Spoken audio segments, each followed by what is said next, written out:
All right, so we should be good.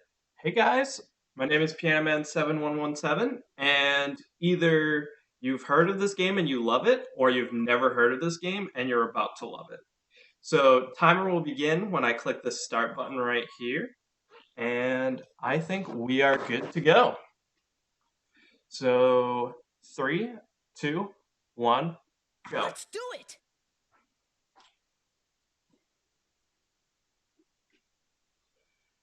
So, unfortunately, we're not going to talk a lot of story in this game because most of it is skipped or the dialogue is just mashed right through. So, we're mostly going to talk about the tricks, the routing, all the mechanics of the game. The first mechanic we have is kind of like a Final Fantasy Blue Magic, where we can steal the enemy's abilities, which is what we're doing right here. And this first one we just stole from that good old point-and-shooty man is Gunshot. So we're going to be using this in the first chapter to get through some of the tutorial, basically. For example, right here, we're going to shoot this bridge. And by doing things before the game tells us to, we actually skip a lot of that dialogue.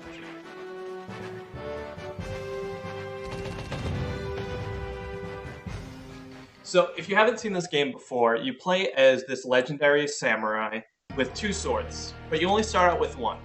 And our first quest is actually to get the second sword. Our first sword is Fusion, which is the blue one I'm holding right now, and it has magical powers that allows us to assimilate all the abilities of the enemies in the game. And that is actually what the beat key bar is for, which is kind of like your mana. Now, we really only use Fusion for these abilities. We don't use it for attacking, we're going to be using Lumina for that. Lumina is slower, but does way more damage, and we utilize a jump attack that increases the speed of attack, so it's not too slow.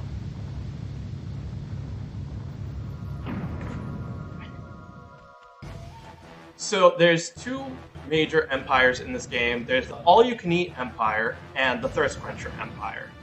In case you couldn't tell, this game is all about puns.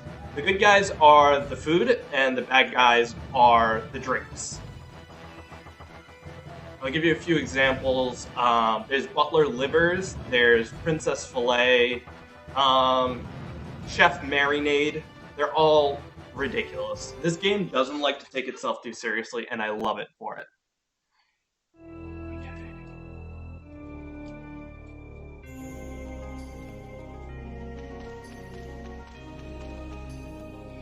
So basically, we're just climbing this castle.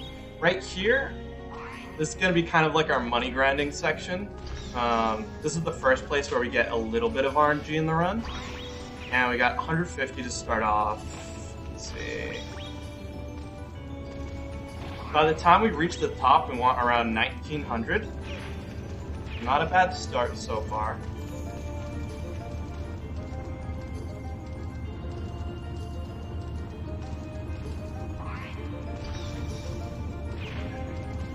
Right here.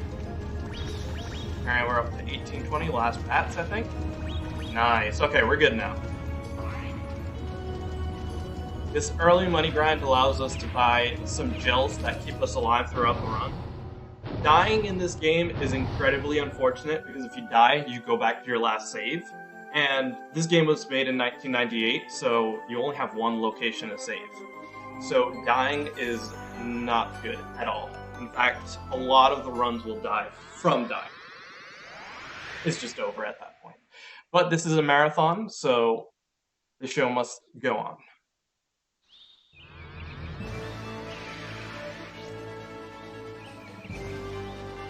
Let's see. Normally, we would do this by assimilating this enemy, but we figured out a strat to not even have to do that. There we go. Yes, this game was very ahead of its time. I agree with that.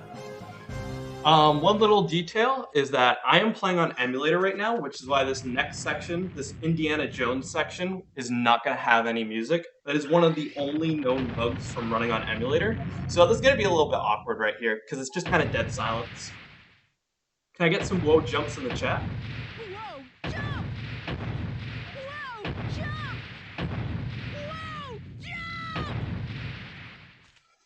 go. This is a nice little auto-scroller, nice and easy. We just kind of hold right for most of it, actually.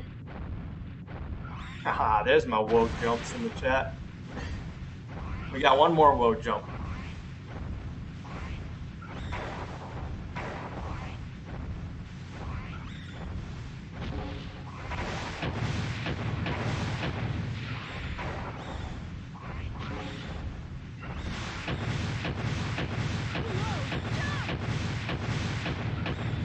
Yeah, this is the only section that the music does not play. So the rest you'll be enjoying some amazing tracks. This game has one of my favorite soundtracks.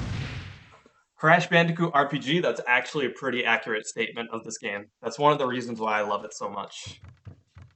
So now we find out that the villain has taken the princess. Pepsi Man looks good. And even this guy, he's kind of likable because he's just so dumb. He just never gets anything right until the end of the game, I guess you could say. Spoilers. But here we get caught and we learn a tutorial on how to use Lumina, which is we have a charge attack where we hold R1 until the bar is full, and then we press triangle, which allows us to do a very strong spin attack, which we're going to be using quite a bit throughout the entire game.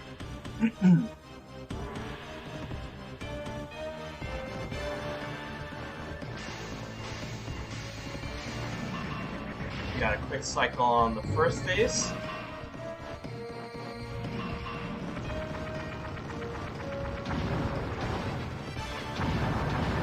Alright, phase 2 is the hardest of the three. Let's see if we did it. That's fine. Not bad. Now the third phase is kind of auto-scroller-esque. I'm actually going to elect to take a few seconds of time loss here to show you something funny, assuming I can pull it off. Let's give it a try. So normally you're hitting all these legs. I should probably actually do this correctly first. There we go. Okay, so this part is kind of auto-scroller, but oh, hang on. Let's see if I can show this off real quick.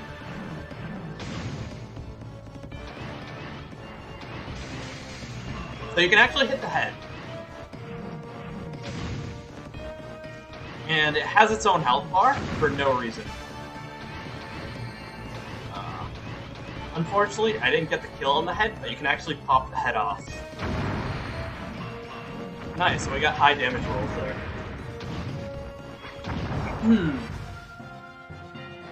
So actually, this is a pretty good Steam night. Steam night is usually sub 8 is considered good, and this is looking like a 756-ish. Favorite video game OST? This would probably be number 2, and number 1 would probably be Final Fantasy VIII. It's a close call, though.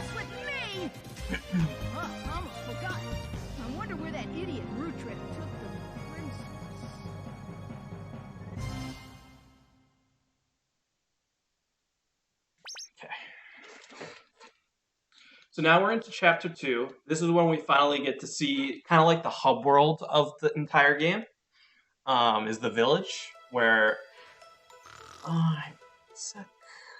mash start here to skip this cutscene. The hub world is where everyone lives. Everyone's on daily timers actually. This game has in-game time, which is kind of like a 24-hour cycle managed on military time, which is part of my favorite parts of this game. That's actually how I learned military time as a kid. So a lot of events in this game are all time-based, which means that everything kind of has to go perfectly, or you're going to miss the window. I have to make a disclaimer. This game is very anti-marathon friendly. There's only one other marathon of this that I've seen online, and it's actually by yours truly, Barris, in chat right now. And we're hoping to go for number 2 here. But the reason why I say that is because we're coming up on our very first glitch that could take about 2 minutes, it could take about 10 minutes. and we're just gonna kind of hope for the best. It is frame perfect, and the visual cue is not the best. So if I get it first try, that's a huge pog, but if not, I mean, we have a pretty generous estimate here for that reason. We're also gonna save here, because, as I said, we're on a day cycle. Like you'll see in the bottom right-hand corner, it's Monday at 5:30.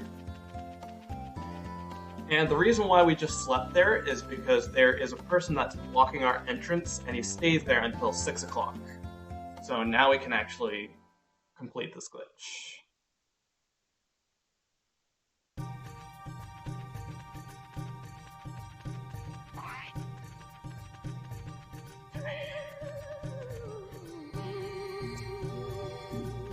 So the glitch that starts it all is the one that is related to that hopper enemy that we just grabbed. And basically this allows Musashi to climb over thorns, but it also gives him a strange animation that basically he's jumping on his sword like it's a pogo stick. And we use this to our advantage to use what's called stored jumps. There's a couple of uses to stored jumps, but the first one is to give us extra height. So the trick here is I have to cancel the hop just as the sword is hitting the ground, and it's frame perfect. If I do it correctly, I will land on the ground, but I will still hear the boing sound effect. If I do it incorrectly, I'll either jump up or there will be no boing.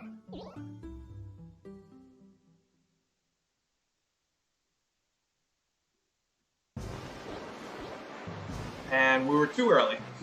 So we're going to go for attempt number 2. The problem with this glitch is every time you mess it up, it takes another minute and a half.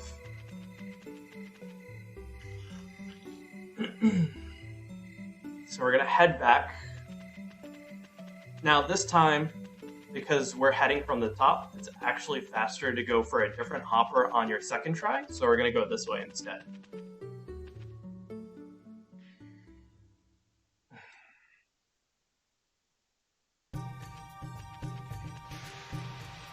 So since I have a little bit of extra time, since I have to go grab this hop, the way stored jumps work is whenever you're getting a stored jump, you hold X, and by holding X, you're basically preloading a jump. So the next surface you walk off of, and the game registers that you are in air, it will automatically jump for you. So you basically get a perfect jump no matter what. And first we use that with hop, which this is the only non-buffered jump we have to worry about. So this is definitely the hardest frame perfect trick, but it's also the simplest.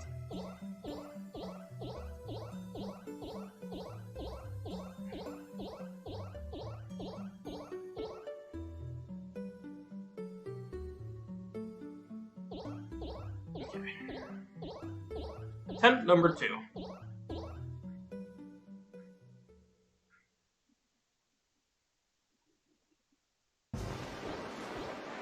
Oh, so that one was too late.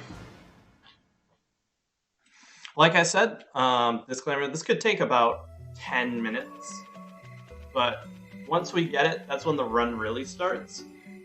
This game is actually kind of a struggle to run because of this. If you mess it up, you basically just reset if you're going for world record at this point, and you just keep doing it until you get it.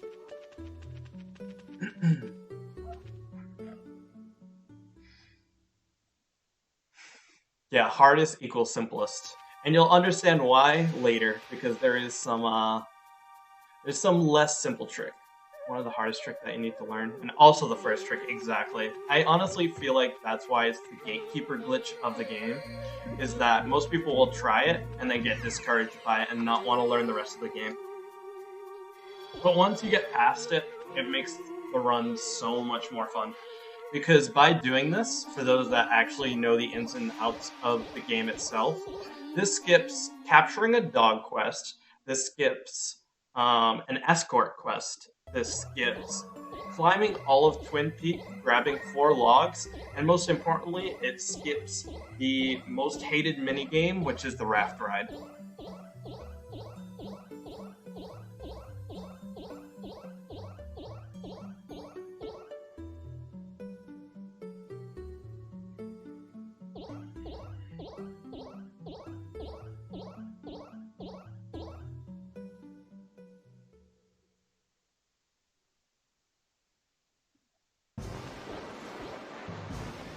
Too early.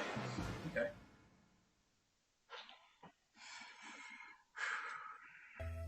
We'll get it, don't worry. Just takes a handful of tries sometimes. It might as well be RNG just because it is frame perfect and, well, there really is no way to buffer it at all.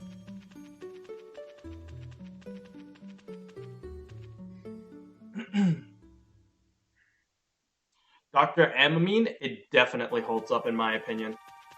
It is a classic that continues to give, no matter what.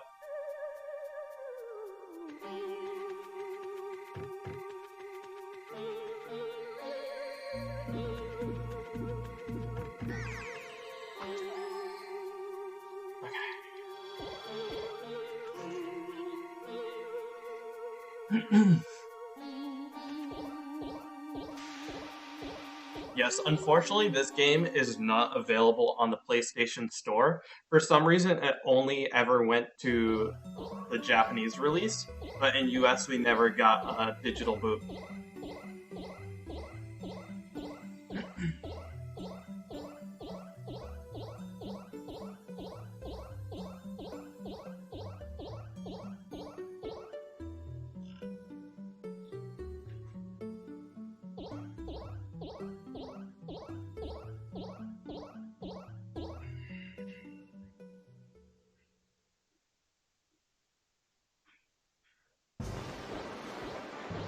There we go. Alright, now we just have to get the jump. Which is, we're gonna take it nice and slow. Nice, okay. So that only took about 4 minutes. That's actually not that bad. For a marathon's sake. Alright, so we got L-Brace. This item allows us to climb orange walls, which you're about to see an orange wall as we pass by here. This one on your left, it allows us to climb those. Now, most of you guys that have played this casually are probably dreading this next section. It's called Steamwood. It's probably one of the least... where am I going? This way. Okay. It's probably one of the least favorite sections of most people that have played this game because it's on a timer and it's very difficult, actually. Even like speedrun, it's very difficult. But recently, about November, one of our, as I like to call them, speedrun scientists discovered through a task bot that you can actually skip it. Now, at the time, it was considered pass only. The angles were very tight for analog, and it basically just had to be perfect. But I basically ran into the wall for about 8 hours, and I think at this point, I'll be proud enough to bring to you in a marathon that exact strat.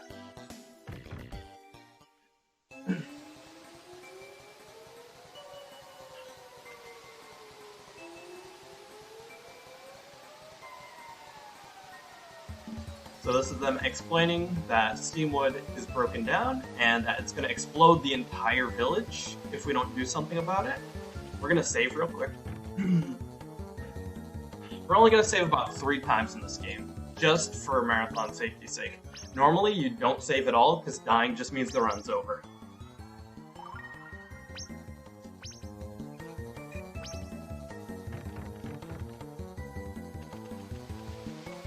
Here we're also going to buy really quick. We're going to get 4 gels. This will get us through most of the game.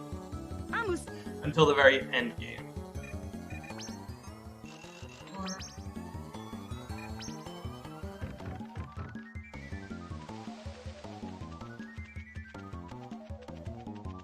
One, 2, 3, 4. Okay.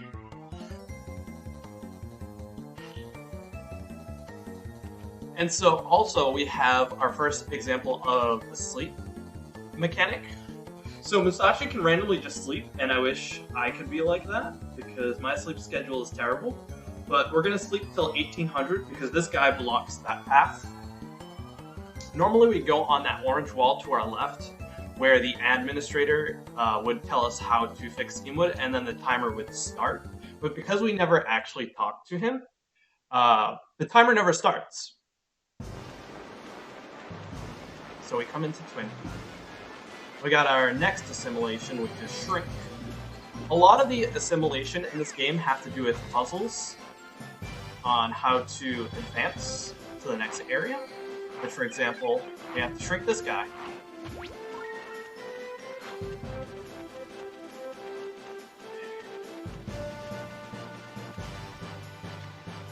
So for about an hour before this run, I was practicing this next glitch. I'm feeling pretty confident on it. I'm feeling good.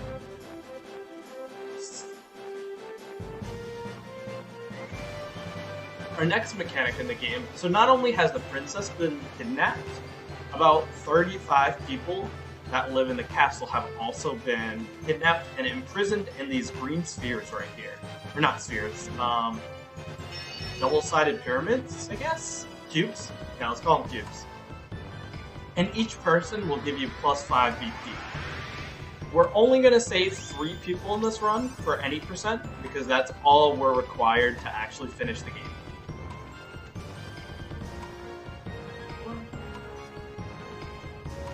We're going to come up this way. Oh.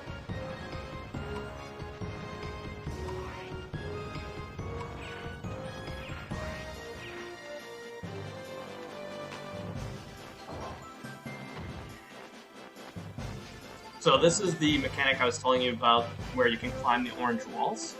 1, 2, 3, 4, 5, 6. 1, 2, 3, 4. 1, 2, 3, 4. This puts us in the perfect place to perform this glitch, which I will explain after, unless I don't do it first try, which I probably won't. That's probably too late. Yep, okay. So this glitch has basically 3 frame perfect inputs. 5, 6, 2, 4. But we can pause buffer it to make it a little bit easier.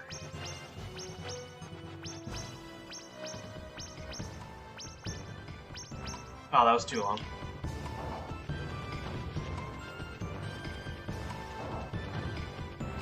One, 2, 3, 4, 5, 6. 2, 3, 1, 2, 3. So what we're doing here is, whenever you reach the top of a wall, maybe? Nice. Oh, so close. Okay. So whenever you reach the top of a wall, the game will give you a boost. 3, 4, 5, 6. To get you all the way to the top. So what we're doing is, by hitting the wall at a perpendicular angle right on the edge, it tricks the game into thinking we're at the top of a ledge, and it gives us that boost. We need to do that twice.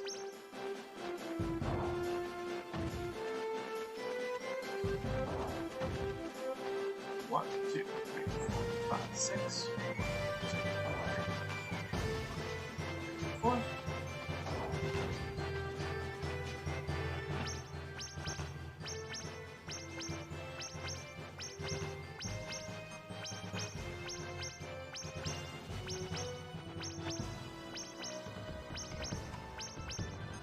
Nope, too late. Another thing about this glitch is, so it's frame perfect, sort of. And what I mean by that, 2, 3, 4, 5, 6. It all depends on the timing of when you swing Lumina. So if you swing Lumina at a different frame, it's still possible, but it means that your input timing is different every time. So really, you kind of have to eyeball it, and it's never guaranteed. There we go. That is actually huge. Alright, we did it. I am so excited about that. Woo! Can I get some PogChamps in chat for that one? About 4 months ago, that was considered pass only. It was considered impossible. Alright, so here we get our first scroll in the game, the Earth Scroll. And this allows us to move giant boulders. But more importantly, it allows us to break the game further. And you'll probably see that's the theme of the game, is that we're just going to keep breaking the game. So what this allows us to do is it actually allows us to store jumps a whole lot more efficiently. Also, shout out to the fact that our sword is talking to us right now, for the sake of plot, because nobody's here to actually talk to us. Right. So now that hop glitch that you saw earlier, we're gonna do it again, but this time instead of just canceling it manually, we can pause the game and change scrolls just as we hit the ground and guarantee it every time, which makes it much easier.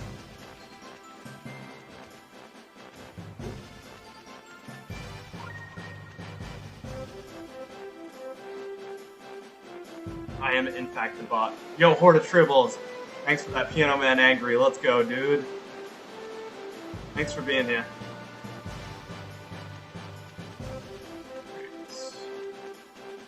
So now we come back, and you're gonna meet a man that you haven't actually met yet.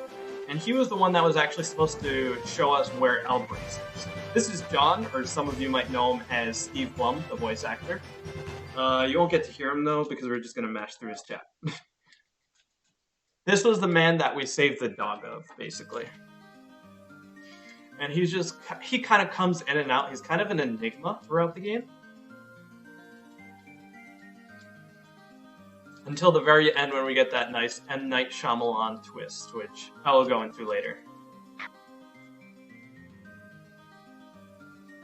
Okay, so now we're going to perform our third and final glitch of the second chapter.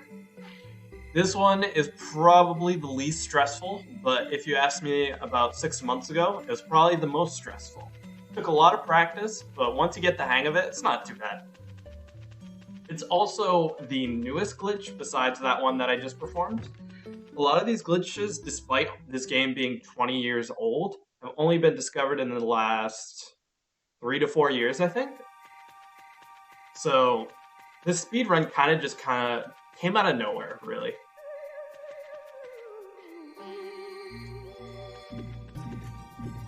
So we're gonna grab that hopper.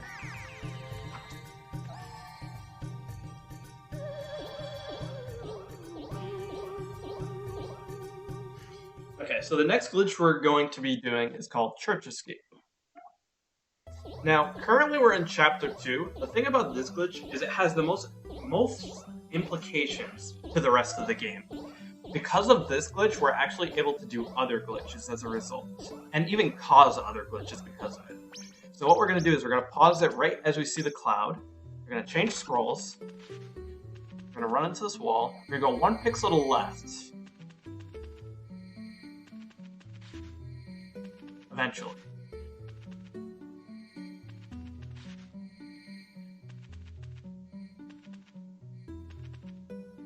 There we go. Nice. And then this is another way we're going to load a jump. And we get right on top of the church. At perfect time, actually. So because we're entering the church, this takes us to Chapter 3. This event is only supposed to happen in Chapter 3. But it's supposed to be 2 in the morning right now. Because there's vampire zombies that don't like sunlight. But because we entered at exactly 7 o'clock, not only do we skip Sculpion, but we even skip this fight. Because they just instantly die.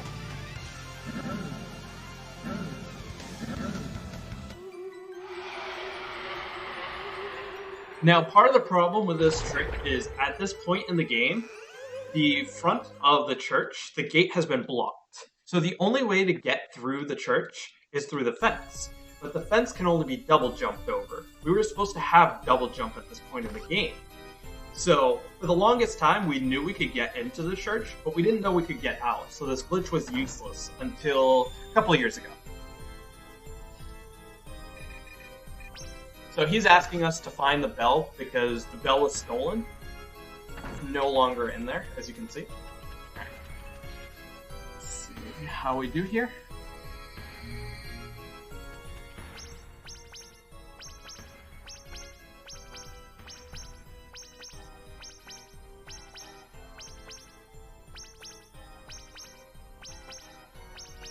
Come on. Nope, I was too late.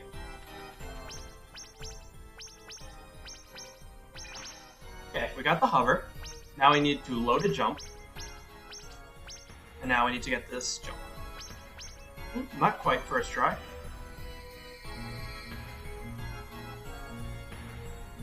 This is another one that can take a couple tries. And it's kind of to be expected.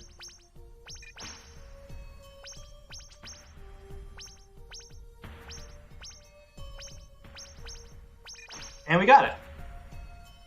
That's Church Escape. So now we are in Chapter 3. We skipped saving Tim from being eaten alive by Vampies. He's fine, it's whatever.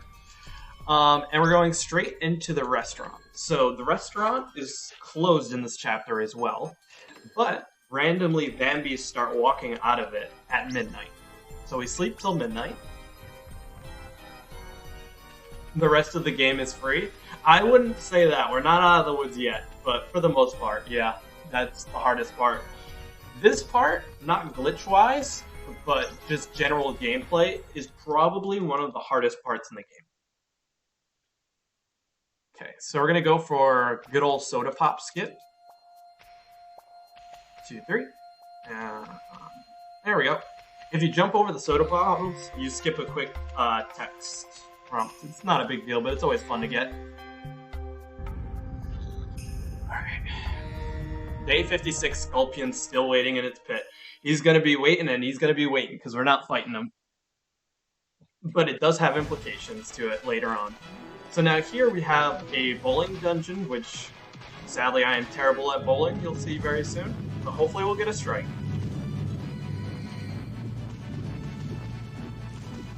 So we take the bowling, oh, that's fine.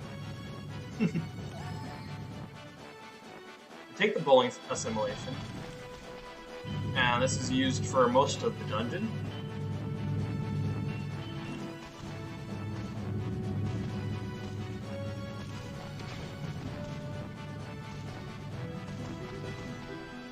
Okay.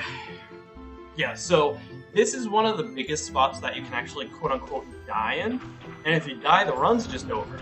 There's not a whole lot you can do about it, which is why we brought 4 gels. Okay, we only got hit by 2 of those, so that's good. Most you can get hit by is 3, so we did miss one. Yeah, like I said at the beginning of the run, this game does not take itself seriously whatsoever, and we love it for it. Strike? Maybe? So close. Should be good. Yep. Okay. And this dungeon is actually where we save the other 2 people. The 3 people we save are the 3 mercenaries. It's the only way you can actually progress to the Frost Dragon later on. For those of you that have played this game before, you might have noticed that you also need the Carpenters, but we skipped the section for the Carpenters, so we don't even need to grab them.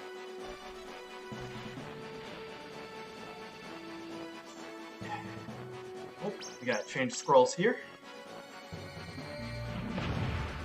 And we have another Indiana Jones section, which actually you can die on, but we're not gonna worry about that.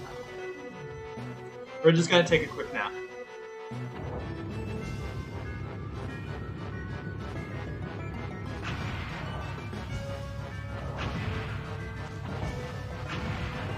So the reason why we nap here, and we nap randomly in sections, is every hour your HP regens by 4. So by sleeping, we can increase that regen and make it a little bit safer, especially for this section where we're going to be losing a decent amount of HP throughout these 4 dungeons.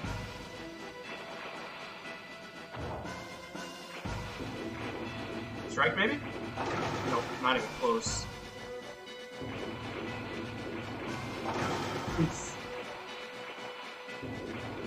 Bowling can be rough sometimes. It's also RNG. You can't guarantee a strike, even if it's straight down the middle.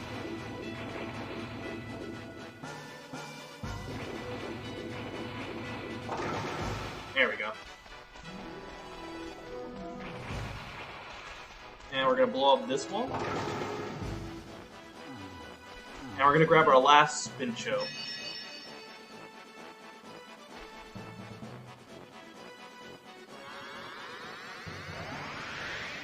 Well, let me rephrase that, Folokin. Actually, any straight, like, if you even, like, try to curve it or anything, there's no guaranteed. It's all based on the way the Vampies sway back and forth, which is total RNG. But fortunately, this game actually doesn't have a lot of RNG in it. There are a few instances, but for the most part, RNG does not affect the run at all.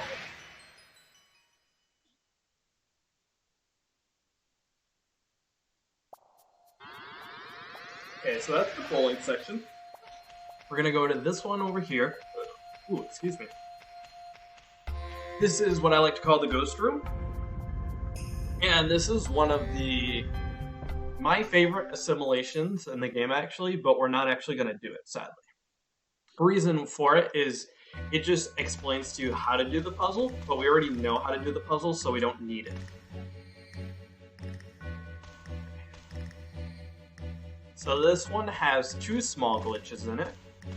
Both of them are stored jumps, which we do by changing scrolls when we jump and pause, and we see clouds under him. And here's the second stored jump right here. This one's a little bit tighter. So it has to be a perfect lineup. And we got it, first try. That's really good, actually. That's a tricky one.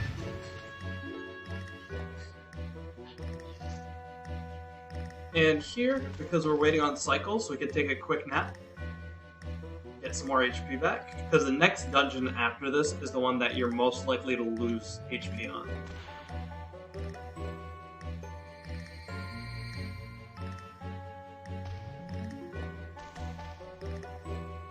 So this is the assimilation I was talking about. We just ran past that ghost. And that ghost allows us to have an out-of-body experience, which allows us to explore this map without the lights going out, and it'll tell you the path. But because we know the path, we just do it without the ghost. We'll wait right here for these to go by, because unfortunately you cannot beat them. And then we got two more of these rooms, like this.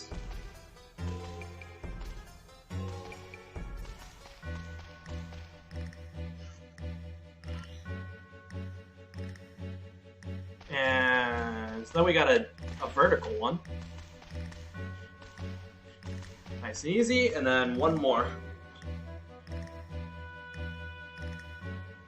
Yeah, the time system in general is so unique and probably one of my favorite aspects of the game. Just the fact that every villager in the World Hub is on its own unique timer, that they basically go about their day and do whatever they do every single day. Like, it's real life. It's really immersive, in my opinion.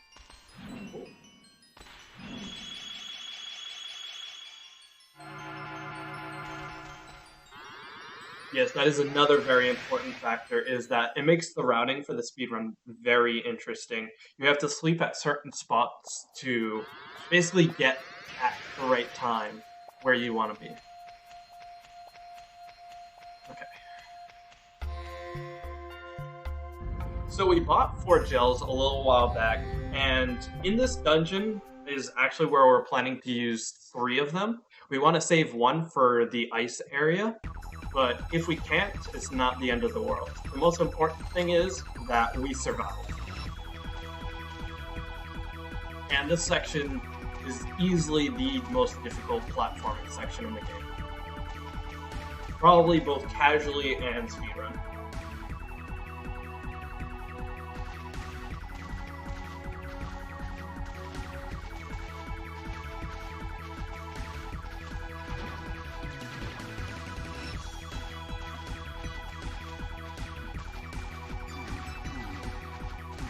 Okay, we got it. Unfortunate.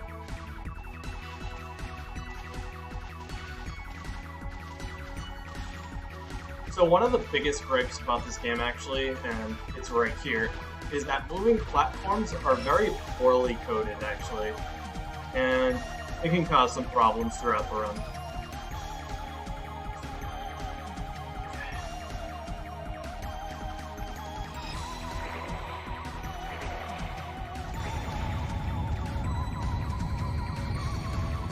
Get by that spike, and then another spike.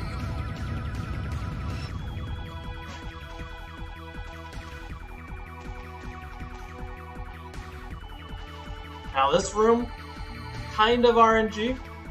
The bats can be real pains in the butt. Like that. Unfortunately I have to wait on that cycle because I got hit. If you get hit by a bat, like that, it causes you not to be able to jump as fast. Oof, they're really giving it to me today. Yeah, no, I'm not gonna make that. And they're very hard to hit because they're so tiny. And they just kind of go at you whenever they feel like it. Okay. So this next room has a minor skip. Oh, not this room, just kidding. After this room. This room has a skip. But I don't even know if it's called a skip because you actually don't perform any glitches or anything. It's actually fully possible, which was that jump right there. And here's the second one. Around the edge, and jump. And we nailed it. Nice. That one's a little bit trickier. Yes, I like to call this track Audible Seizure. Alright, we're gonna gel right here. Oof.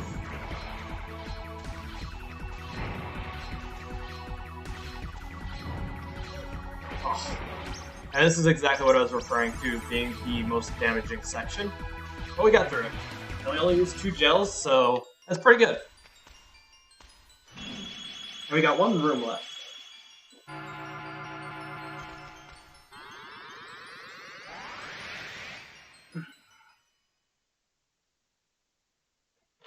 Now, this next room, I have somewhat of a gripe with it. It's kind of a product of gaming in the 90s, is that you're basically given a choice between 2 portals, and you don't know which is the correct portal. If you take the wrong portal, you go right back to the beginning of the level.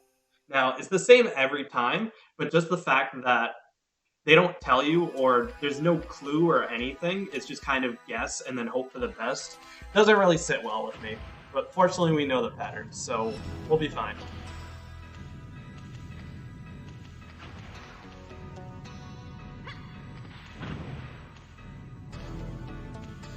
Yeah, it increases gameplay length, is basically what it comes down to.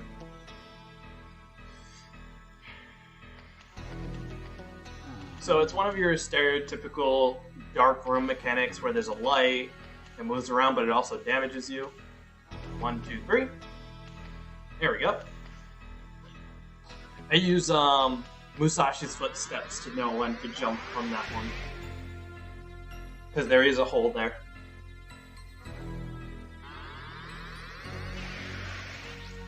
Whoa, jump! These rooms are actually mostly easy. At this point, I'm not in the least bit worried about dying. The one thing you do have to watch out for, though, is the vampies have a strange mechanic where they can pin you down, and they just do damage about every half second, and you have to mash your controller to get out of that. But because I'm playing on emulator, and I'm using a PS4 controller, the USB isn't exactly the best connection, so mashing my controller uncontrollably kind of isn't the best idea. In fact, there's a strategy where you're supposed to get caught in a boss later, and you mash to do it faster, but we're avoiding it because any mashing is just not a good idea.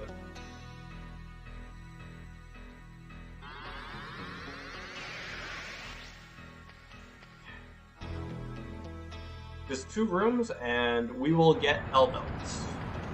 1, 2, jump. Jump. And 1, 2, jump. Now, elbow helps us break the game further. It allows us to double jump, and double jumping actually has an odd mechanic, and I'll show you that in a little bit. Oof, missed the last jump.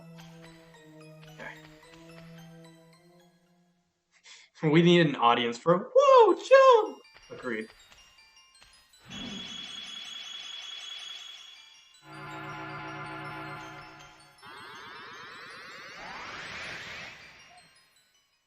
So the story behind this was that the owner of the restaurant, which for some reason there was a dungeon in his restaurant, he decided to let all the vampire zombies out because he had heard that there is some magical treasure down here. And it turns out there was just some ugly belt. But that ugly belt was actually magical. So he just kind of gives it to us.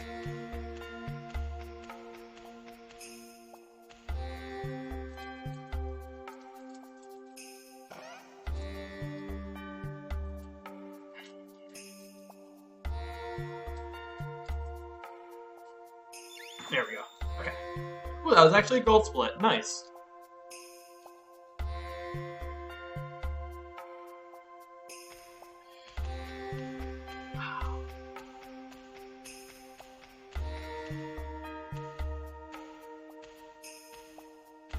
So we're going to try for a soda pop skip number 2.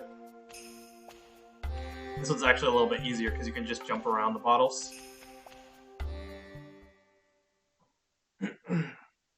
So we got the item, but we didn't necessarily get double jump yet. There's a mechanic in this game that you probably saw with L-Brace earlier, which is that there's a pawn shop, and all the items that you find in the game, besides like potions and stuff, are appraisable, and then you can sell it to this guy. But in some case, some of those appraisable items that seem useless are actually legendary pieces of armor.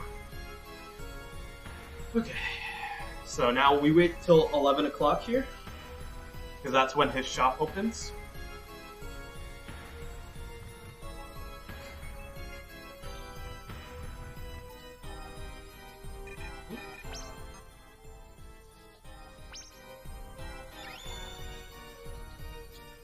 So now at this point in the game, this is actually when I was supposed to get the rope, and the way you get the rope is by talking to the priest. The priest is the one that actually helps you into the church roof tower. So that glitch that we did earlier takes us to this point in the game. We just didn't get the double jump yet. So here, we were supposed to talk to the priest, which he's hanging out right there, he's sleeping. He gives us the rope to get in here.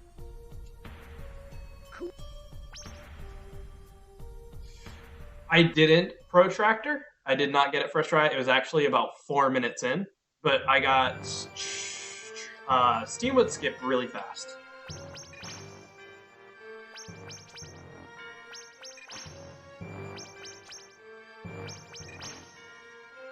So that's the glitch that we use for double jump, is that if you double jump and then pause the game just as you're double jumping and change scrolls, it allows you to further double jump. We can use this to carry our momentum, but we can't use it to actually gain height. It's kind of like a 4-man sky scroll early in the game. Shoutouts to Moobot for that shoutout. Appreciate that, Moobot.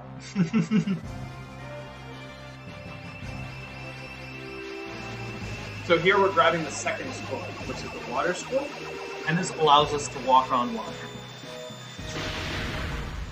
So basically, this game has everything available to you at once, but everything is kind of like, there's a gatekeeper between each area that is in the form of some new mechanic.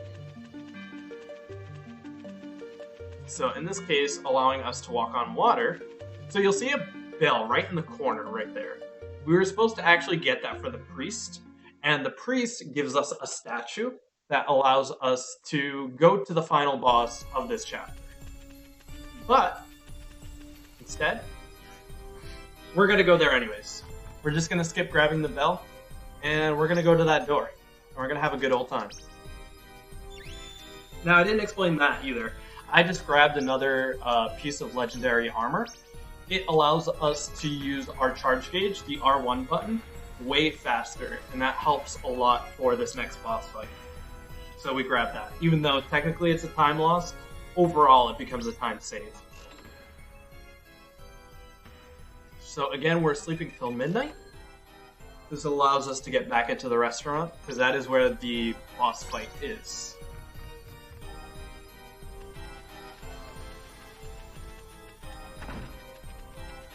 Every half an hour, another vampy comes out, so we're just gonna chill and enjoy it.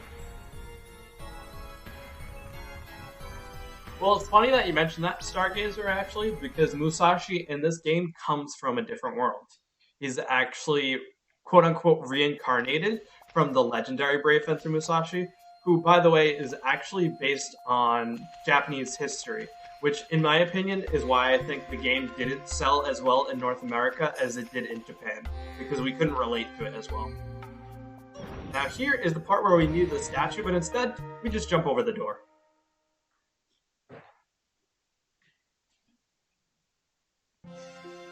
Now here we have our first example of the water scroll, which allows us to walk on water. Yes, that is correct, Maximilian. Musashi Miyamoto. Or the other way around. Ooh. Alright, missed that jump. We can skip some of these tiles, make it a little bit faster.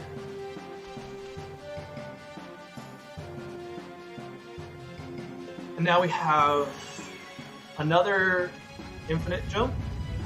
This one's a little bit shorter than the Elves jump, but can be a little bit tricky if that guy trolls you, but we managed. Alright, so that skips about half of the dungeon.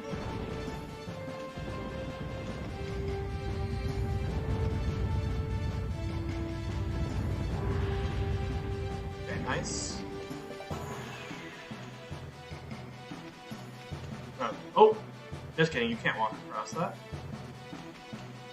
Now, for this boss fight, our HP actually doesn't matter all that much, because every time you use the water scroll, it kind of acts as a shield against fire types. So as long as we have the water shield up, we won't be damaged. It'll just pop the water. And because we got that L-Vest, we can charge it much faster than we used to be able to. And you pretty much never get hit in this boss fight. Although this boss fight is still really hard to do optimally, because the water scroll is such a precise mechanic. It's definitely one of the best boss fights though, very unique. And that's actually a point I want to make, is that all of these boss fights in this game are all very unique. They all have to do with their respective scrolls from the chapter, and that makes it so much fun.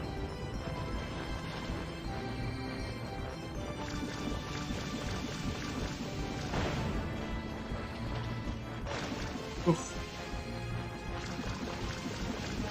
This is probably going to be a rough burst cycle. Didn't get a lot of hits in there, or as many as I would have liked to.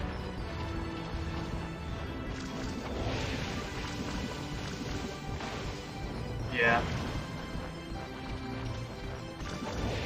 There we go.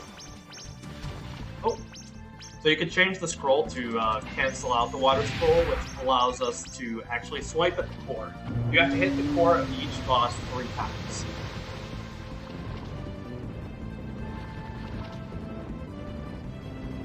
So that's the first one. Each one he gains more and more attacks as well.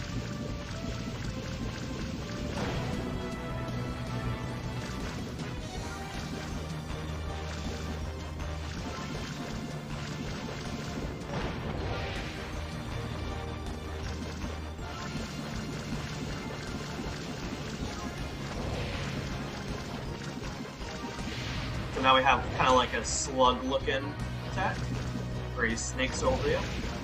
This one's one of the harder ones to hit him on.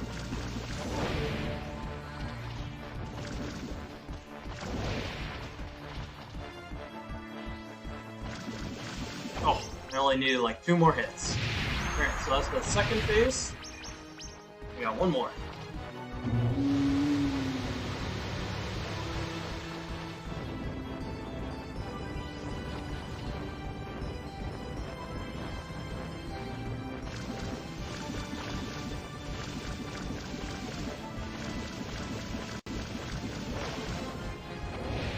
Also, it's important to note, whenever he is in blue flame mode, you cannot hit him at all.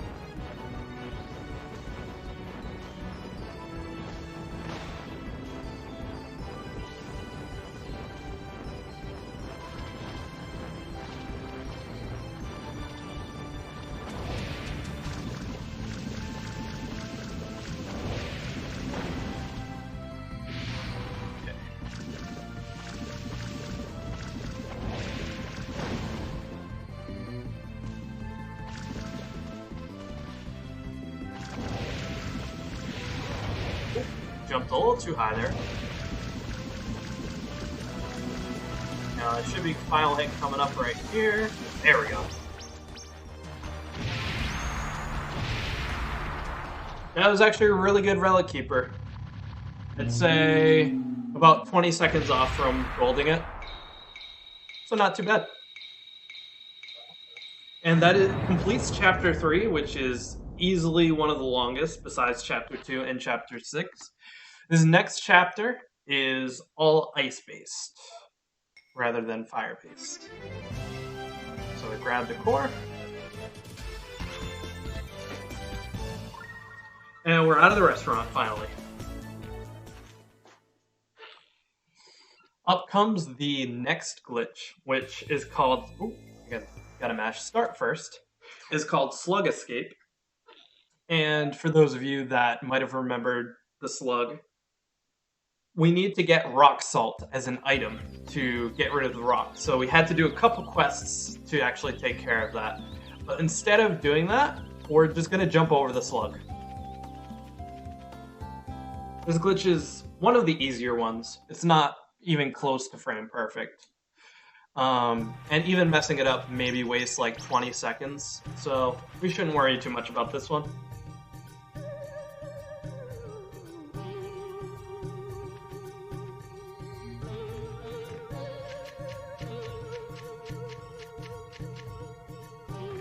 Change scrolls real quick so we can charge it back up.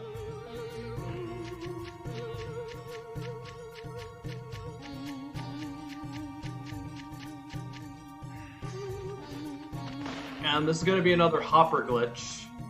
And it actually doesn't have to be pause buffered like Church Escape did, but it's not a problem because the frame we're looking for isn't the frame we were looking for Elbrace. It's actually the one after it, so there's multiple frames.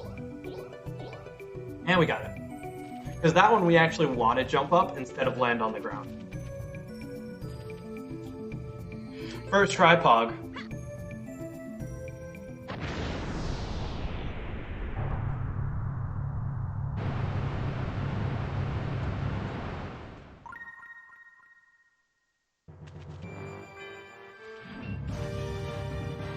And so during that cutscene I just skipped, the princess is locked away, and she actually summons a second hero, which also goes back to the Japanese lore, is that she actually summons Musashi's arch rival from his world, who is named Kojiro.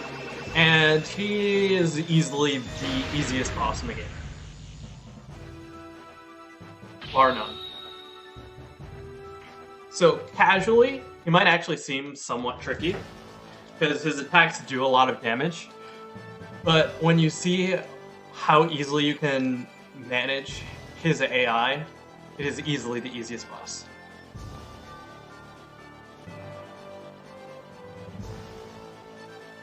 And also, he brings the princess with him, so we're here to save the princess as long as we win a duel against him.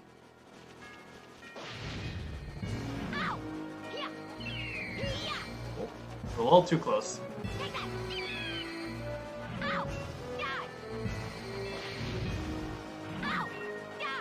And this is the boss fight. This is all there is to it. Well, unless you walk a little too close. Yeah, I am walking too close.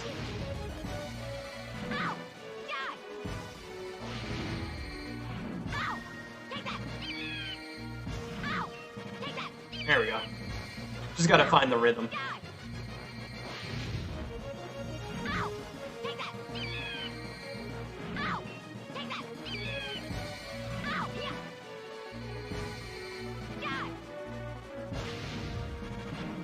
Oh, too far.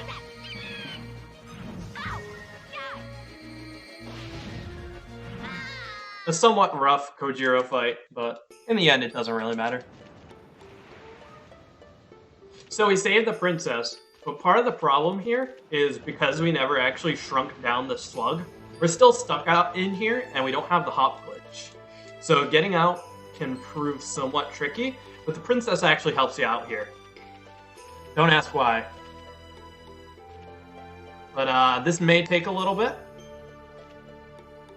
The setup for this trick... Oh, okay.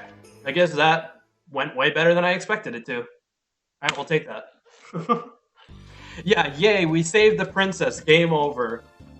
It's actually a fake. Spoiler alert. She tells us to go mess with those thieves that we heard about. And so we're gonna go find those stupid thieves. Yeah, my princess was in another castle, basically. Because this isn't the real princess. She actually has a tail. Okay. So in order for the path to actually show up, you have to talk to all 3 mercenaries that tell you how to get there, even though you already know how to get there. So quickly, we're just gonna listen to these 3 guys. Yeah, girls don't have tails. Sorry, bud. Oof. My menuing is a little rusty, not gonna lie.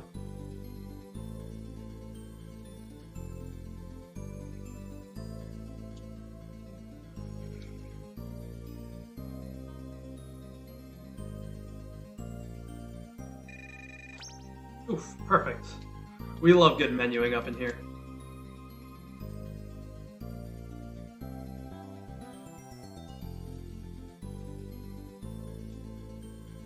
Okay.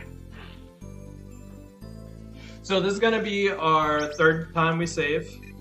We're not really worried about dying. We're worried about the fact that we could actually soft lock the game.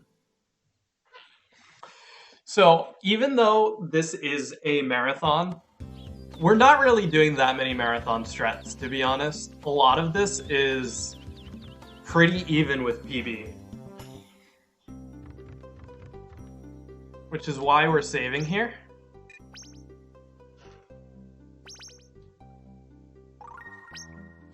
See, at this point right now, we're on a really good pace, and I feel confident enough where if I get the soft lock, I'm losing 5 minutes. That's fine if we soft lock. I'm not too worried at this point, so I'm just gonna go for it because I like to give you guys as much of a real run as possible, basically. Give you guys as much entertainment and show off as many cool tricks as possible.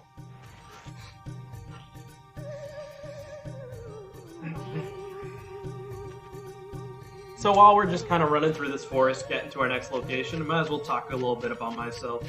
So I recently only started speedrunning this game about 6 months ago, and all I can say is that the community has been fantastic to me. Shoutouts to the Brave Men to Musashi community. They have done nothing but help me and made me feel welcome, and I really appreciate all that, because honestly, without them, this wouldn't even be a thing. And so I like to encourage anybody else that has played this game as a kid and absolutely loved it, that just check out speedrun.com, go to the game, and just check out the Discord. Come say hi. Even if you don't want to run, it'll give you information on where you can find more runs. So right now I'm going to stop speaking because I need to make sure that I'm taking the proper path. The way I remember is Luru Rulu, so left, up, and right. So that was 2 ups. Right now.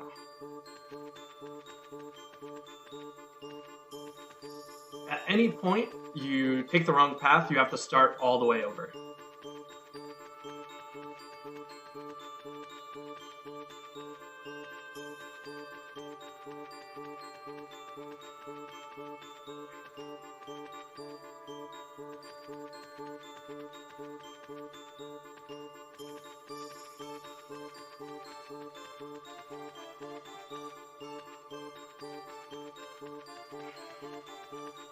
Okay, the rest of the game is just up now.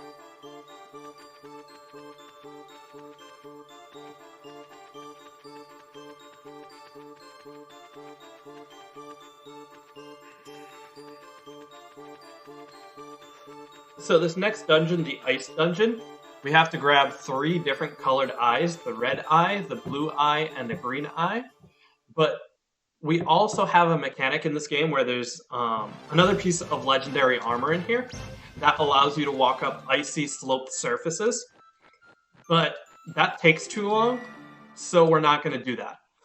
We're going to use the infinite double jump to get across places that are normally sloped surfaces. But the problem with that is the fact that if you don't make the jump, you can't get up the sloped surface because you don't have the shoes, which causes the soft lock. So we're going to hope that doesn't happen right here. I'm going to focus nice and hard and make sure that we get it.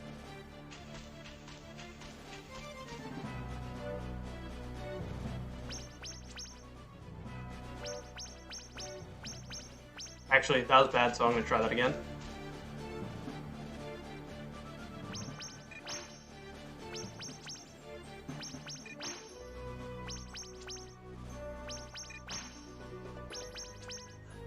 Alright, the run's not dead, boys. Let's go.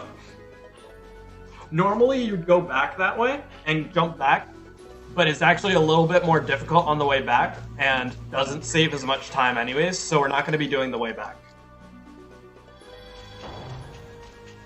So we assimilate what's called a mimic, and the mimic is actually a really cool enemy in that he will mimic everything you do. And you actually have to utilize loading zones to get across them more efficiently. So here, we're getting the green eye first. We drop a clone. This guy likes to throw people, so we kill him by bombing him. We get the green eye as a result.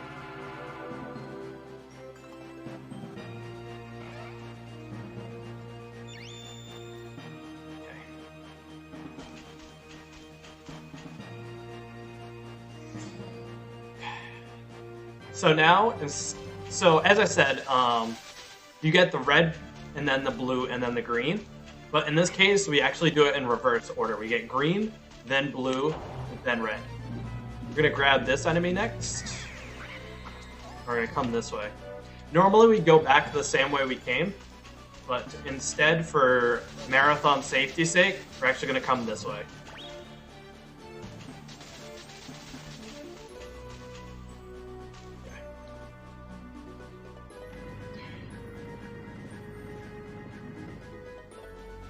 So next up is the blue eye. We're gonna jump down here. We're gonna grab this heart. Then we're gonna go find the blue eye.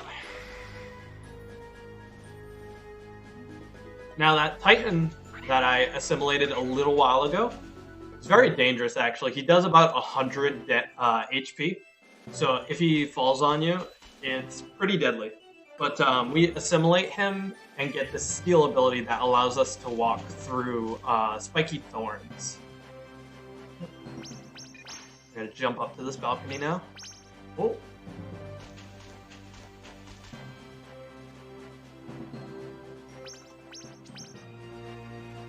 There we go.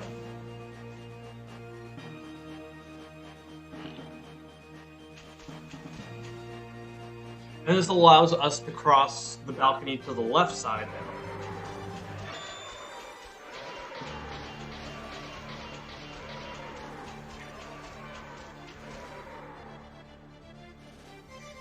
Now that we've gotten steel, we're going to make one last assimilation in this area, and that is these guys, which give us a drop kick, or D-kick, whichever you prefer.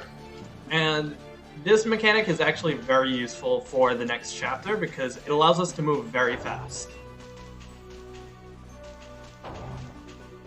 Now the blue eye right here, the catch for this one is I have to kill about 4 mimics without actually getting hit. So we use this counter mechanism which does a lot of damage. And basically what it is you press triangle just as someone makes your sword go tink, and it performs a counter.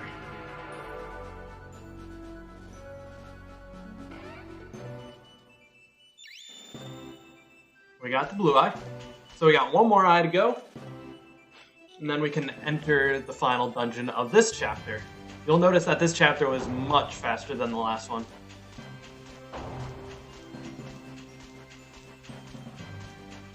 Oof, actually, before I do anything, I feel like I forgot to grab 1,000 on the way out, so I want to grab that 500 just to be safe. That was the one thing I think I forgot to do on the way out.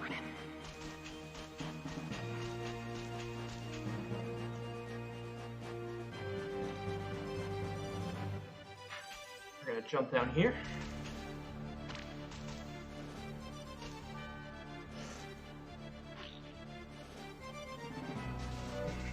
We're gonna open this treasure chest actually. This is the only chest besides legendary armor that we grabbed. And the reason why is it can be sold for 4,500 Dran, which gives us enough money to finish the game and have enough meds to get us through the last chapter. The last chapter is insanely difficult because you play this game so fast that your mind never levels up, which means that you're always getting hit for max damage, and the later on into the game you go, the more damage the enemies do. You can also increase your HP up to 500. But because this is a speed run, we don't want to waste too much time doing that. Oh, missed the jump. For safety's sake, I actually grabbed 2 Minkus, which increases it up to 200. And the main reason I do that is there's an enemy at the end of the game that will literally do 151 damage. So if you get hit by it, you're just dead.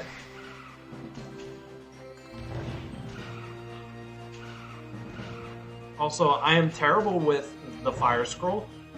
Don't mind me. Oh, we got him. Oh, he didn't actually die. Oh, too close. Oh. Man. Alright, so this section is a little bit rough. That's fine.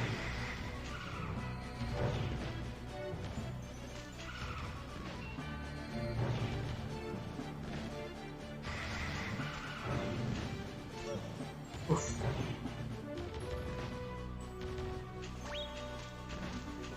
And unfortunately, he didn't actually die. There we go.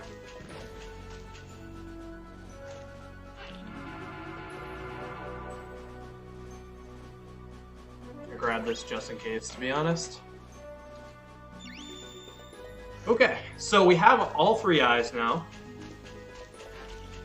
We can perform the next glitch, which is pretty tricky, actually. But it doesn't waste too much time if you miss it.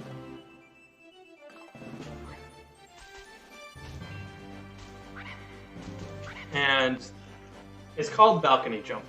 So because we never got the shoes, we're not actually able to get up those stairs that leads us to the final boss. So we kind of have to rig it a little bit. And I believe, shout-outs to Human Protractor in the chat right now, because I believe he discovered this one. Oh.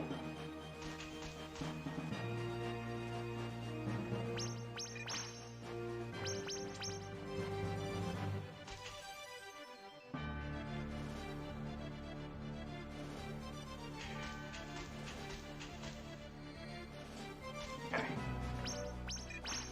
See if we get it first try. Looking good. Oh, just kidding. Not looking good. We tried.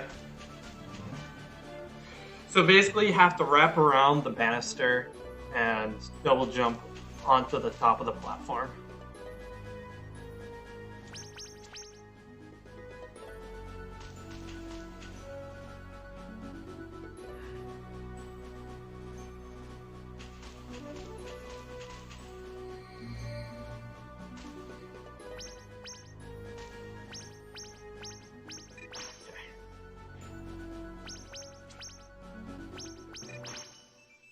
Oh, I accidentally landed on the banister, which makes us slide all the way back down.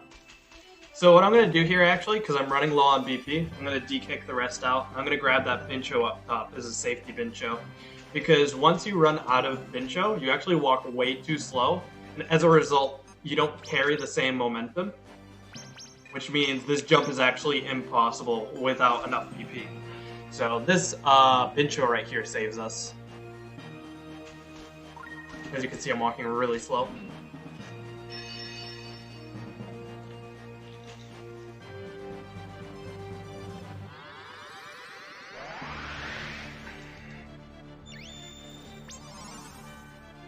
Yeah.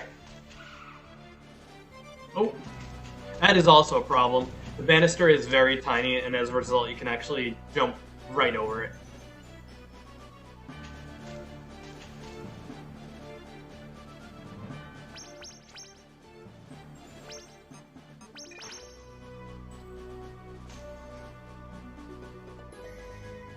Okay.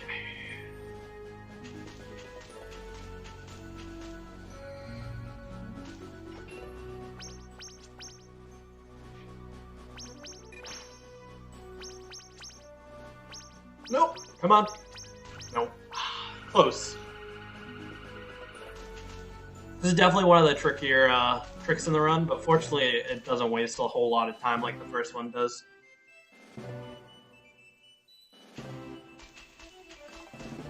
Actually, joke's on you about that chest. That chest isn't actually an item in there. It's a memory box, which is kind of like a pseudo save state, in that if you die, you can pay half your money to go back to it.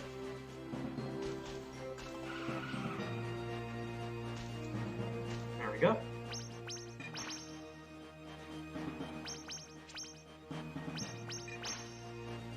Oof, that felt like a good one too. Oop. I feel it in my bones though, we're almost there.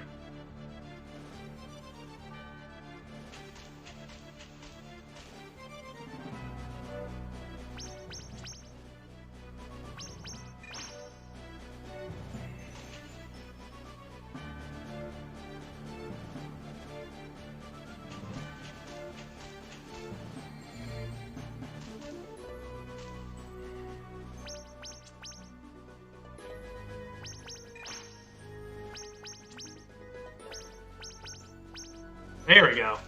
Nailed it. Can get some PogChamp in the chat. It is definitely one of the trickier strats in the game.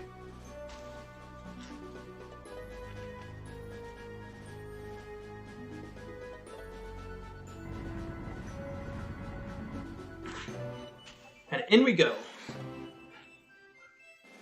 First try PogChamp, let's go. Now we jump up here.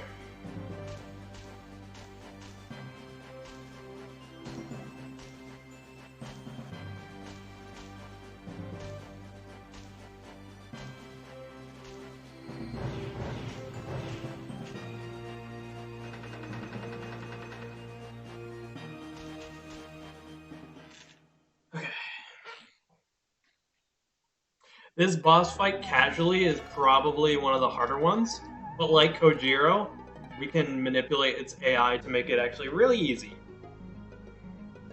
I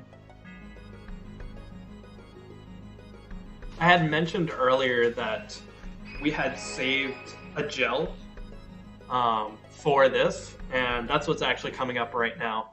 There's a whole bunch of spikes we have to melt, but instead we just melt the first one a little bit. And then we jump over them instead. Not these two, though. In a moment.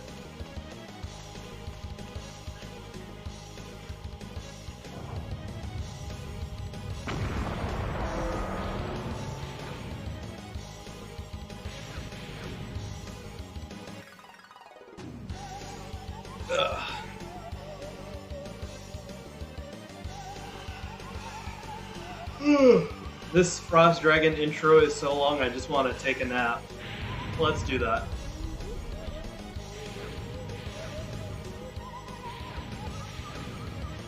Get the right angle. There we go. And why not? Let's take another nap in the middle of the boss fight.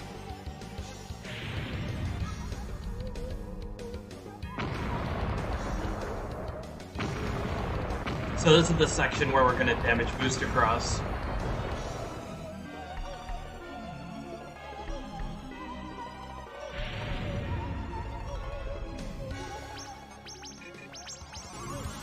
Oof. Didn't mean to fall off that one. Oh. Whoops.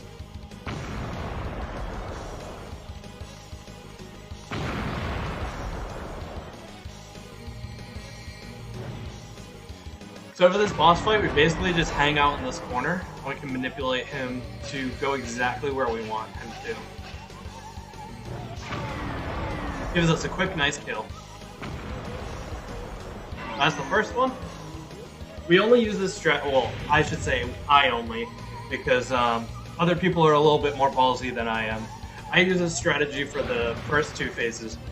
Each phase, his windows become shorter, and the third window becomes too short to actually do it without doing some kind of special mechanic to get it off. So for the third one, I actually fight him like normal.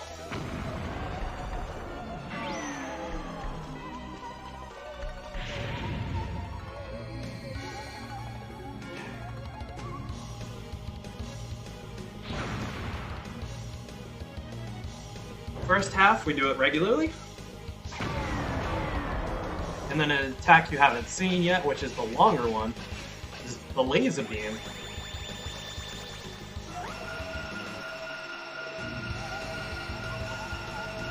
Because it wouldn't be a Frost Dragon if he didn't use Ice Beam.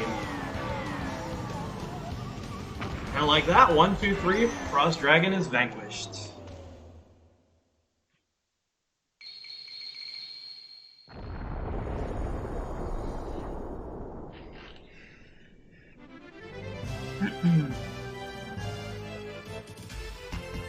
Easy peasy, indeed.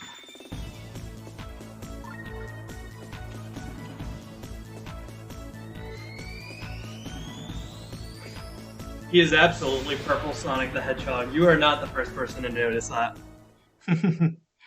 Now, here comes my favorite chapter, actually. Mainly for the dungeon and the boss fight.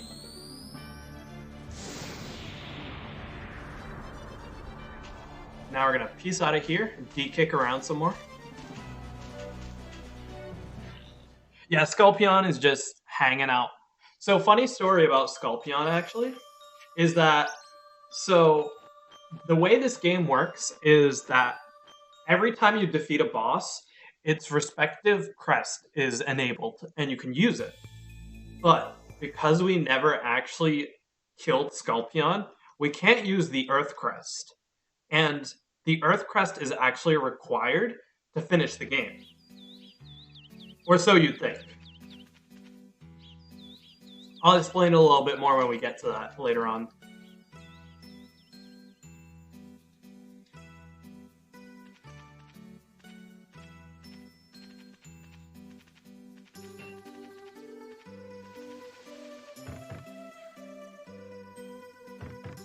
So normally in the game, at this point, we would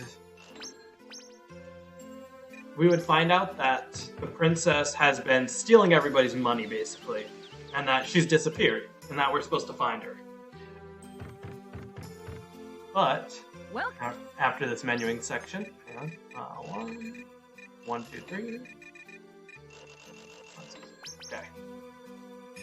We would find out that she's actually messing with Steamwood, and we would have to do Steamwood a second time. But because of the glitch we did earlier, the Slug skip, we actually skipped one of the crests that we were supposed to have done earlier. So right now we're in Chapter 5. But, one moment.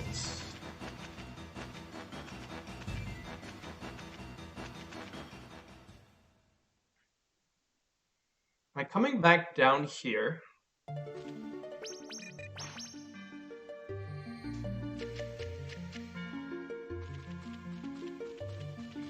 and activating this water crest right here, we have actually gone back to Chapter 4.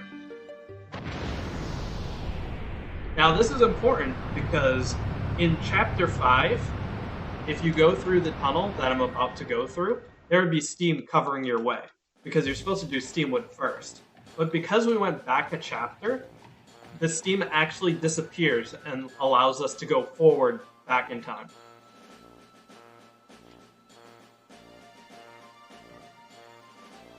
This is also a point where you meet two other main characters, which are pretty comedic again. One of them can't help but stutter at every single word, and the other one's just dumb. Very dumb. Yes, so this pipe right here, would have steam covering it. So we wouldn't be able to jump over here.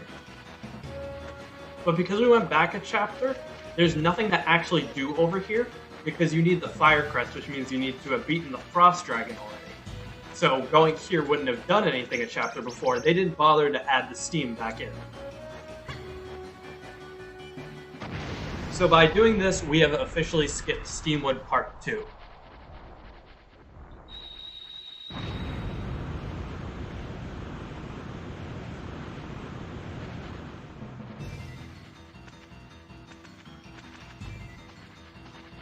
Yeah, poor narrator has to go back and forth. I apologize. I try to make it as clear as possible, but man, unless you've played this game casually, the speedrun just does not make sense. But It is flashy to watch, and I hope it's entertaining at least. So here we grab scroll number 4, which is the wind scroll, which you'd think would have something to do with flying, but actually it has something to do with digging, which is kind of odd, but we don't really question things in this game.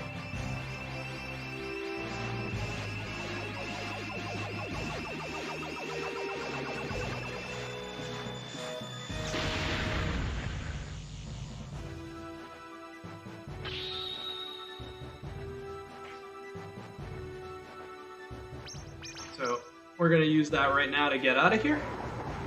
And you'll notice that this whole time I was D-kicking around to get myself down to low BP. There's actually a very good reason for that, besides it being fast, is that right now we're about to get a full regen of BP. Because we run into Bubbles and Ginger Ale, 2 more main villains, and game over. I am now a Bincho.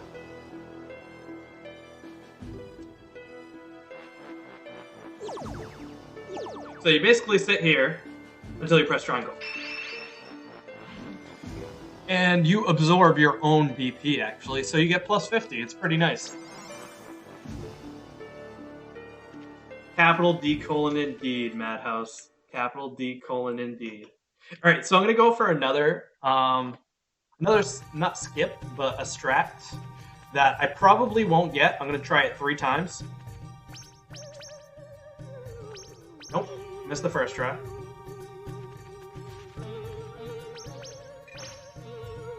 Nope. Second try missed. One more. Aw, close, dude. So, you can triple jump over that, but it's a really tight timing. And the reason you want to triple jump over it instead of just grabbing the hop mechanic is that will allow you to save D-kick, which makes you cover way more ground.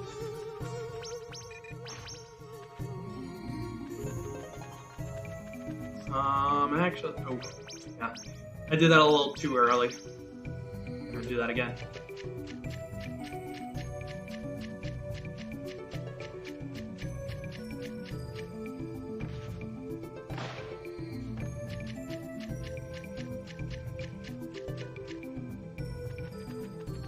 So now here, we come back to the village, and there's a sudden music change. So you know something's up. And you got 2 little kids guiding your way, which you'll see in a moment.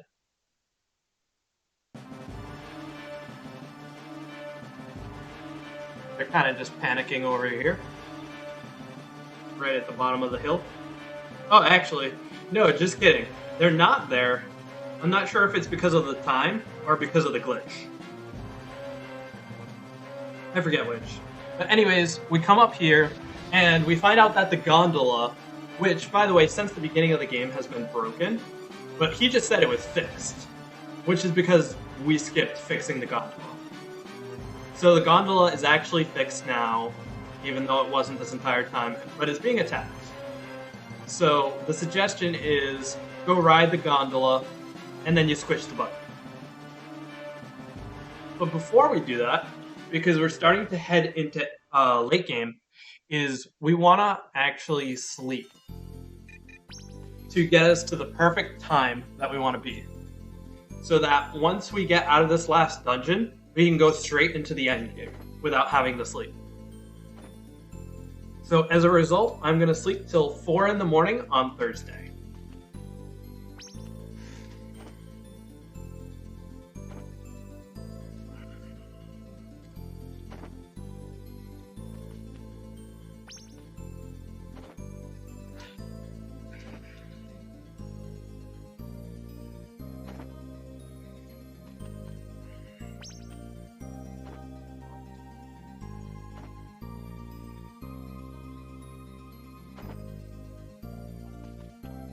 Yeah, it definitely feels like one of those, oh no, a meteor is about to hit the world.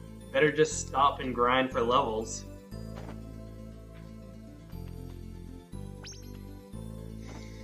Yeah, so fun fact, Musashi can actually just sleep for a week straight if he really wants to. Yeah, this would be the donation section of a marathon, absolutely.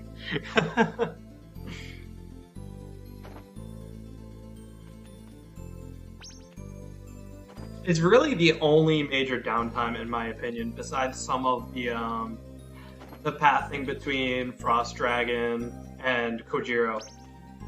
For the most part, the action never stops this entire run.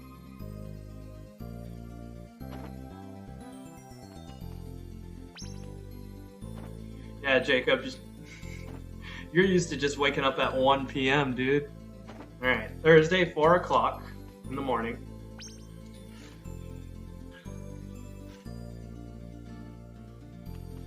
And we're gonna ride the gondola.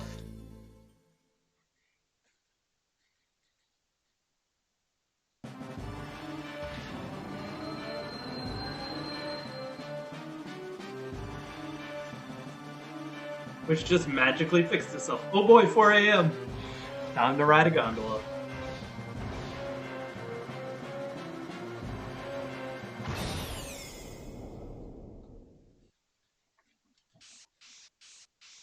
And that is actually where our first Minko pickup will be.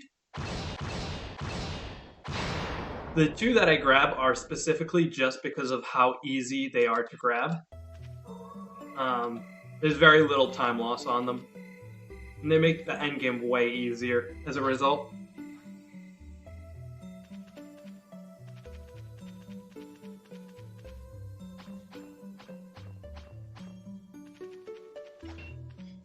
Also, the water scroll makes capturing them much easier.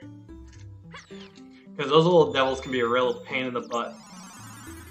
They randomly walk around and the RNG can real kill your time.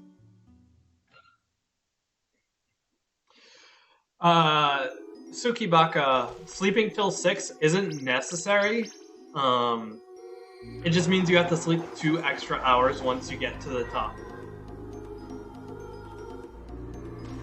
It's just that because it was 4 a.m., every sleep cycle is 8 hours, so if I slept till noon instead of 4, it'd be way too long.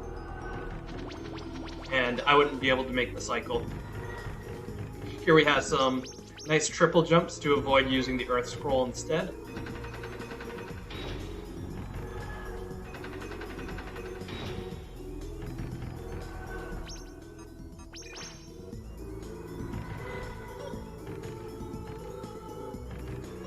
These guys can be a real pain for your jumps.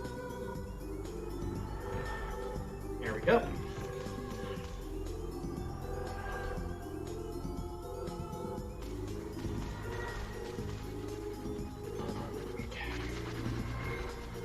So this is by far my favorite dungeon, mainly because it's the safest. There is almost no chance that you are going to die in this section.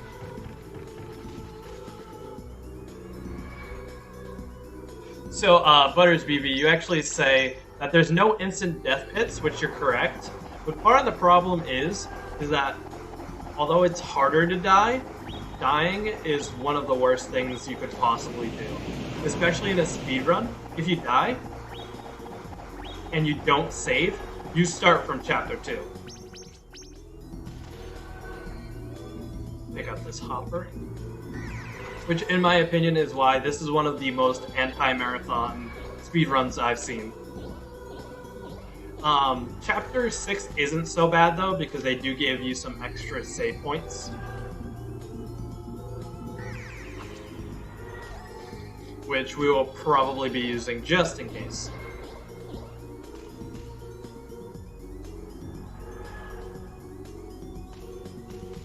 And also, in this section, where I was just hopping right there, those pits actually will poison you, which can be quite a problem because it makes you walk really slow.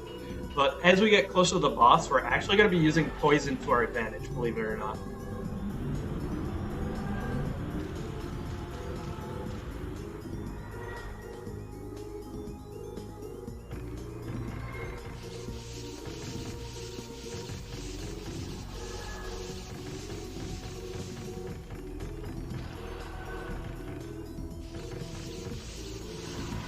A little bit more of a platforming section here. Oof. A little too close to the edge.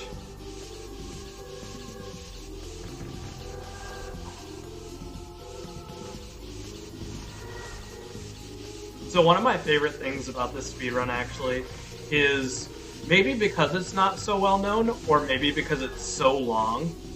To get a good time, actually, you don't have to be absolutely flawless. Making like small mistakes, like just randomly falling, losing 3 seconds, isn't the end of the world at all. And it makes it a whole lot easier for beginners to get into it.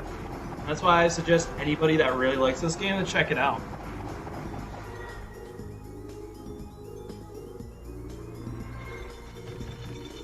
Okay, so when we went up that platform, we turned on the fan, which turns on the power, and allows us to take what is my favorite minigame in the entire game. I love this minigame. Even if it's a side-scroller, it's still not boring.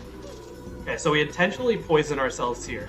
The reason why we do that is this next boss fight is actually based on how much damage you do with swings rather than just hitting it 3 times. So we want to optimize our damage, and being poisoned actually increases our crit chance from 5% to 50%. Now this next section, it's like a side-scroller basically, but it's actually kind of tough. So I'm going to be silent for this section because I do need to focus.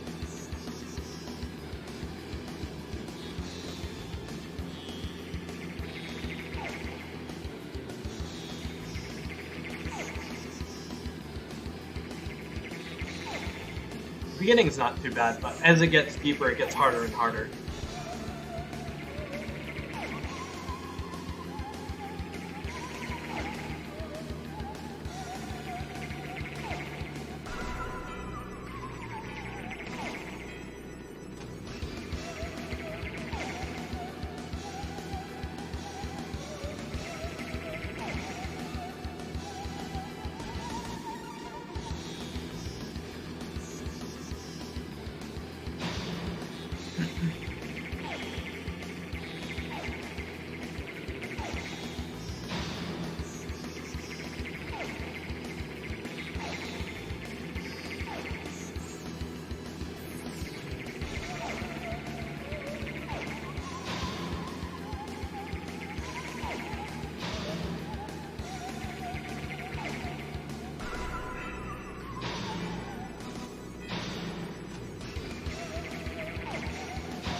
This path is the same every time, fortunately.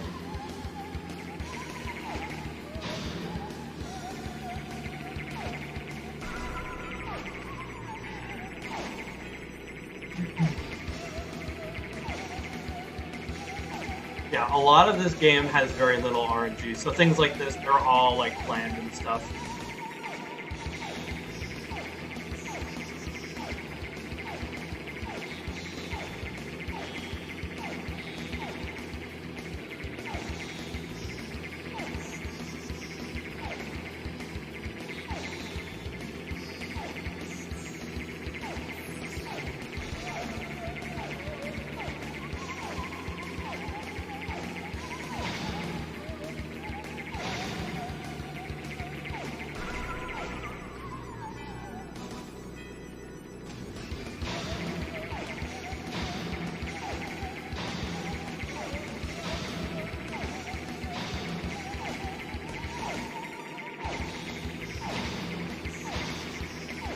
Okay, we're good. Whew.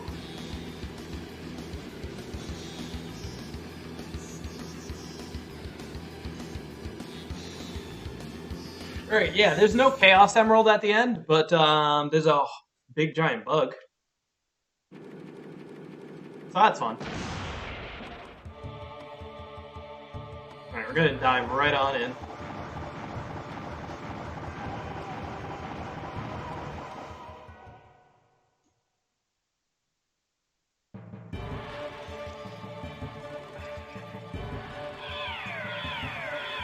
So if you were amused by Frost Dragon sleeps, naps in the middle of the fight, prepare to be amused by some more napping in the middle of boss fights, right on top of a bug.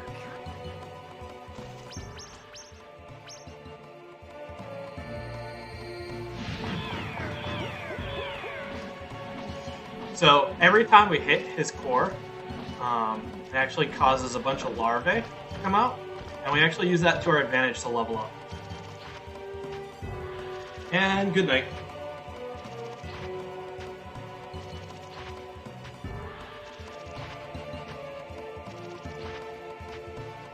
So we actually utilize that to get closer to Sky Day for when we get out of this fight. Oh, come on. Oof, timing's a little off. Alright, so this is the attack I was talking about earlier, that in a world record setting, it's actually faster to get grabbed by those and then just mash out of it. But because of my controller situation, oof. Alright, so that should have been core 1, but because we got no crits, we got bad RNG, we gotta sit through one more cycle, sadly.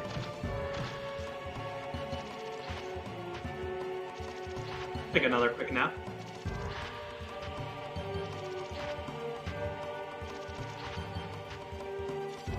8 o'clock's a good time to stop.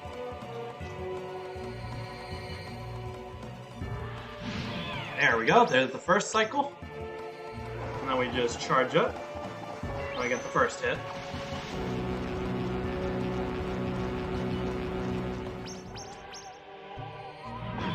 Still no crits, man. Talk about unlucky.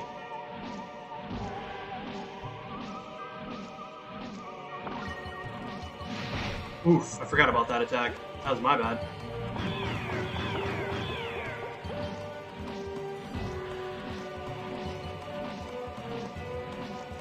There we go.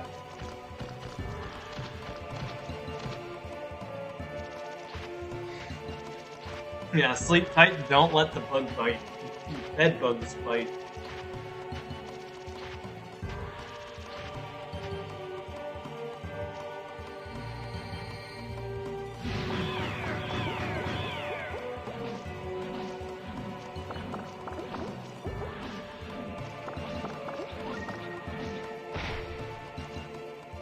This is the grab attack again. Just gonna avoid it.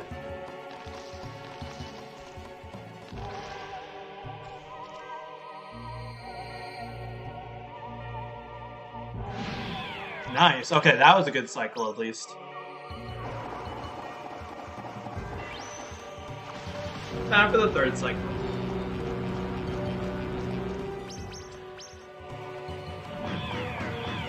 So poison does 8 damage per hour.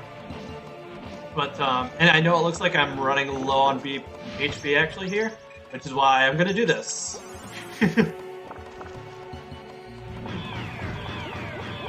So, during Frost Palace, we grabbed that crystal which gave us 4,500, and right after that, we basically filled our inventory with items to heal us through the rest of the game.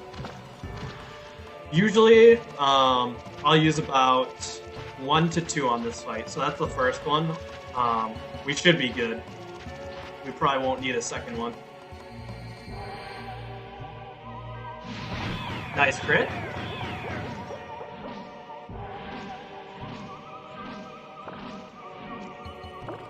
We want to avoid those herbs because they actually heal us of the poison, but even if we get poisoned, or we get healed of poison, her tail will re-poison you.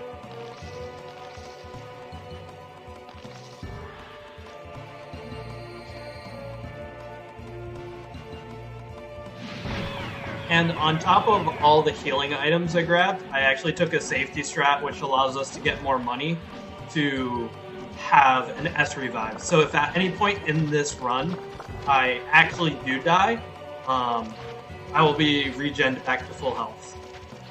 For one time at least. So it's pretty safe.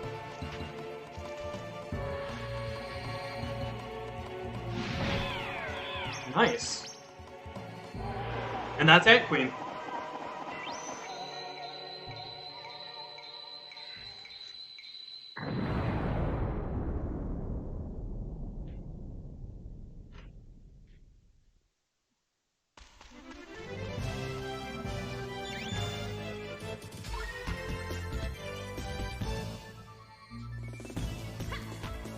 Alright. So we are now entering the end game.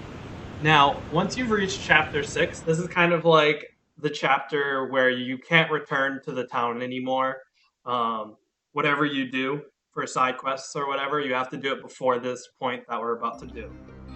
And this part is actually what I was talking about with the Earth Scroll, Earth Crest not being active because we never fought Sculpion, who is still patiently just waiting for us to murder him. So, because Church Escape was a glitch, we actually had to come up with another glitch that we like to call Monster Jump. And let me tell you, it's quite the monster jump.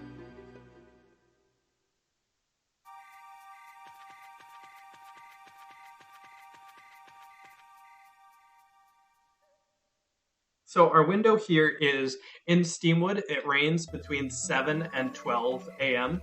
on Sky Day. We are at 4:30, so we're pretty much right for the time.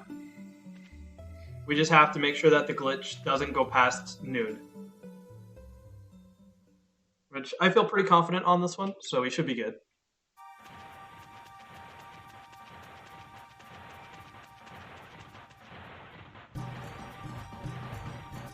So as you'll see here, the Earth Scroll is completely unactivatable.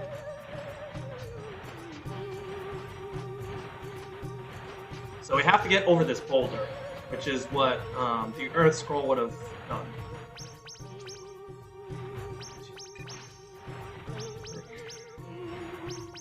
4, 5, 6, 7, 8. That should be enough. Yep, there we go. And then we grab our last Minku.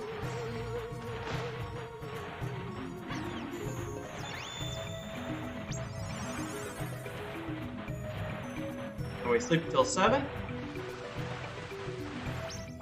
Now we use the Wind Scroll.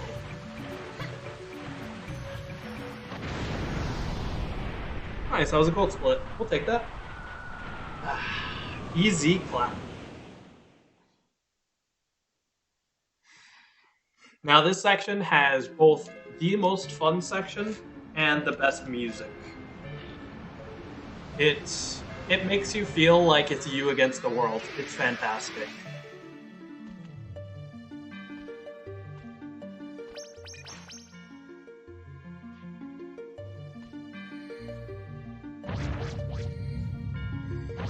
So I just take a little dip real quick right there. It's the easiest way to respawn close to these things, in my opinion. Oh, that was unfortunate, actually. I'm gonna have to go back for that one.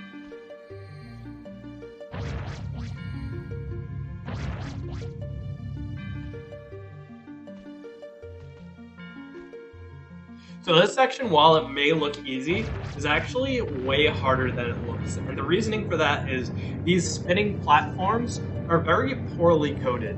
So a lot of the times, if you try to jump, you'll actually start with the second jump of the double jump. And as a result, you won't have a second jump and you could just straight fall very easily. Especially up here, because these platforms are very thin.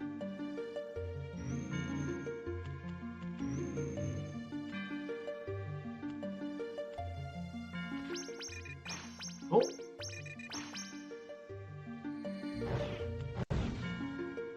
Let's see if we can get the one cycle here. Nice, we got it.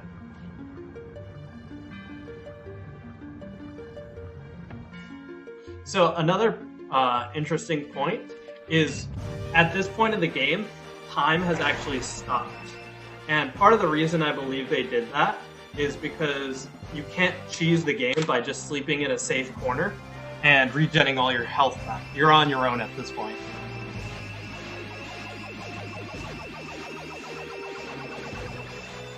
So here we get the 5th and final scroll, which is called the Sky Scroll. Kind of odd that you have the 4 main elements and then the 5th one's just sky. But this one gives us some unique floating abilities, similar to double jumping with infinites. But this one's a little bit more useful.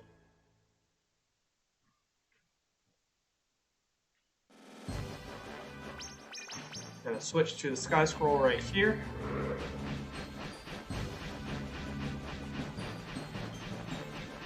Oof, we're fine though. So this section's pretty tricky because movement with this thing, really hard to get used to at first. But basically you're just trying not to hit the walls.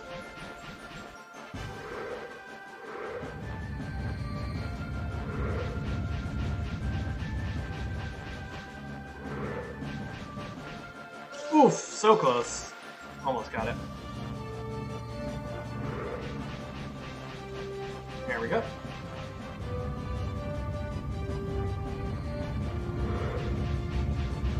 Ooh, that was close. Okay. Good first section.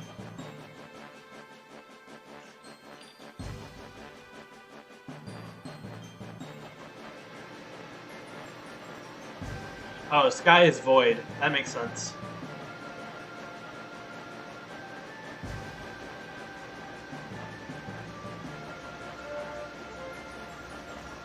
They're just kind of jumping over all these spikes. And then specifically here, you're expected to use the sky scroll to get across this. Now this section, the tiny holes don't do anything, but those bigger holes will send you all the way back to the tunnel, so falling in those are kind of rough.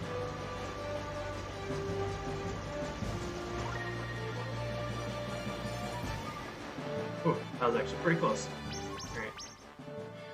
Now we're going to gel here, just for safe measure, keep us at full HP for the next boss fight. Which is Ben, the stupid one, which I also have an emote for if you sub to me.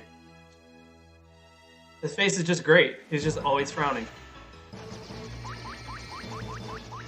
This is actually one of the tougher boss fights simply because he does so much damage.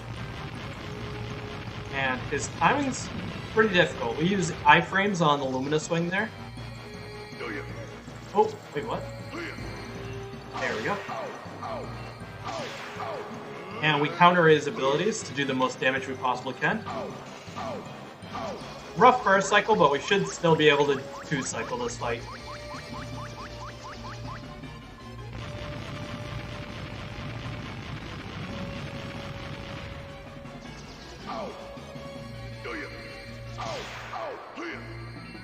There we go. Oh, oh, that's unfortunate. So, for the rest of the run, I'm going to have to play a little bit safer. I just burned my S revive there. And that's actually a perfect example of why that fight can be so dangerous. But we should be fine. A lot of my runs, I don't burn S revive at all, so it's not necessarily something you have to rely on. Now, this next section I kind of have a love-hate relationship with. It's very gray and boring looking, but it's very unique in that it basically says, hey, this is the end of the game. We're going to give you one final puzzle that utilizes every single scroll.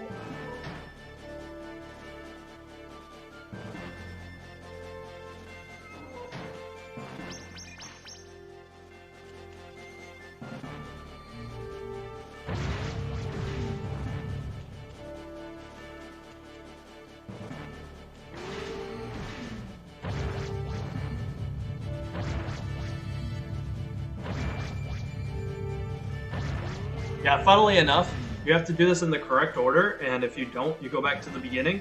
And the beginning is always a frowny face door. I feel like they did that on purpose.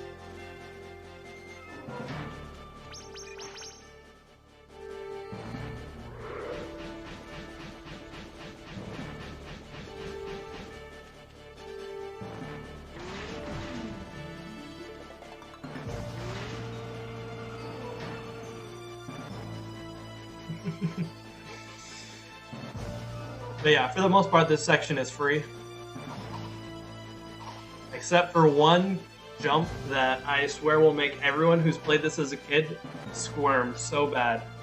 Because it is everyone's least favorite jump in the entire game.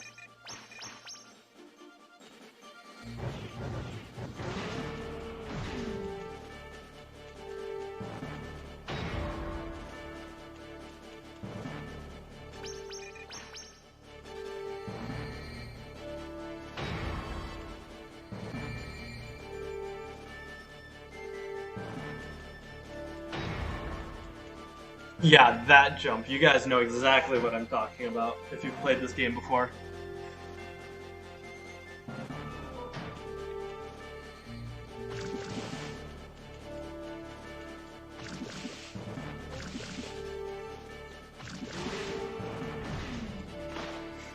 And this is it right here, actually.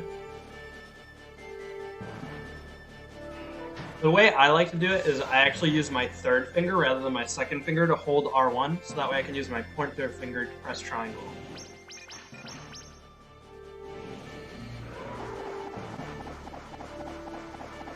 Nailed it. There we go. Yeah, missing that jump can waste about 4 minutes because you have to start all over. And it's right at the end, too.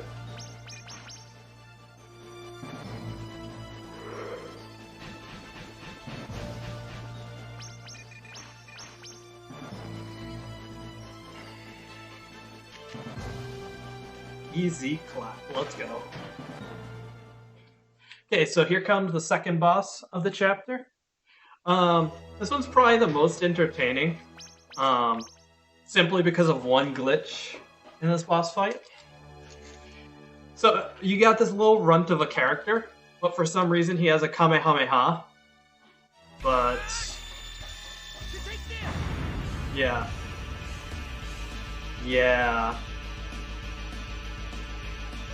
Oof. I actually misplayed that. Oh, we're fine. So the corners of the rooms actually don't have a hitbox.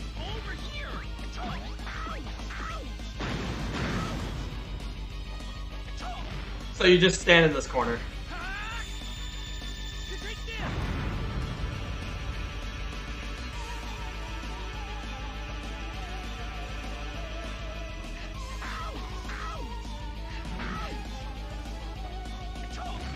This boss has some RNG in it, in that if he's on the top side, you can't get as much damage in. You can only get one Luminous Swing, but if he's on the bottom left or bottom right, then you can hit him.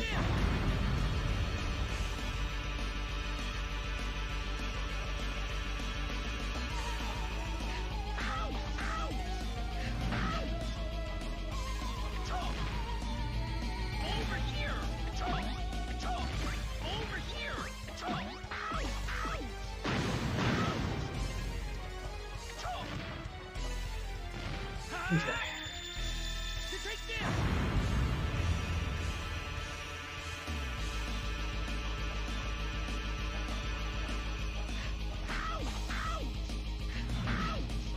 Almost there. And yeah, we specifically stand in this one spot. It's just good for RNG most of the times. It usually gets him in a spot that you want him to be.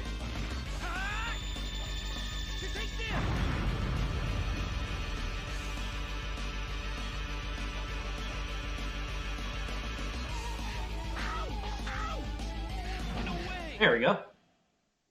That's it.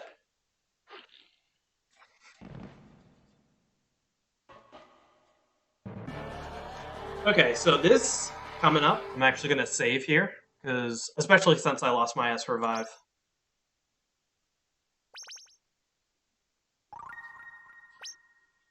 This section is literally the most fun part of the game, easily. Oh, it's like you're fighting an entire army. It's amazing. We get some RNG right here. Let's see if he's good to us.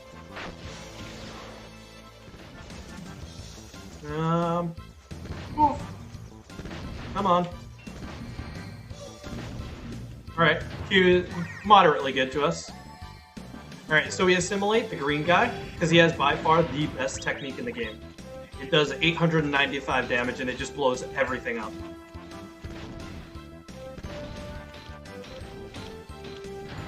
So we want to be careful of that guy, because that's the guy that can hit for 150.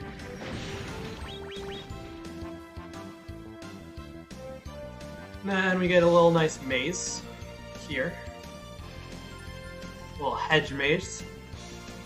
Gonna watch out for that guy.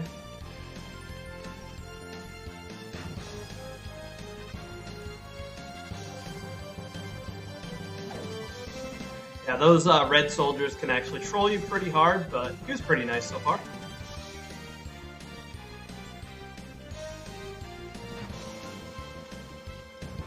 about this guy right here. Yeah, that's fine. I'll take that. Yeah, this section has the best fighting and the best music. This music is so good.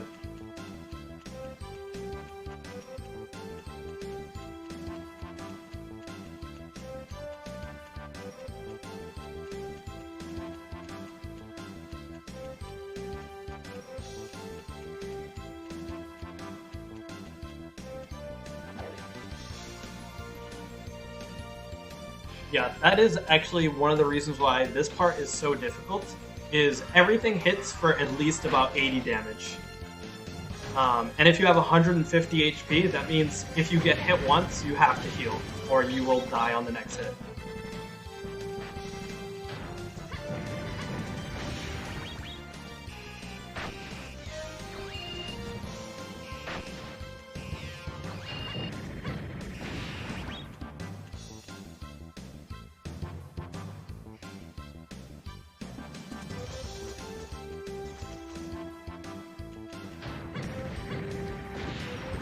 Hitting some lag, so I'm going to zoom in here.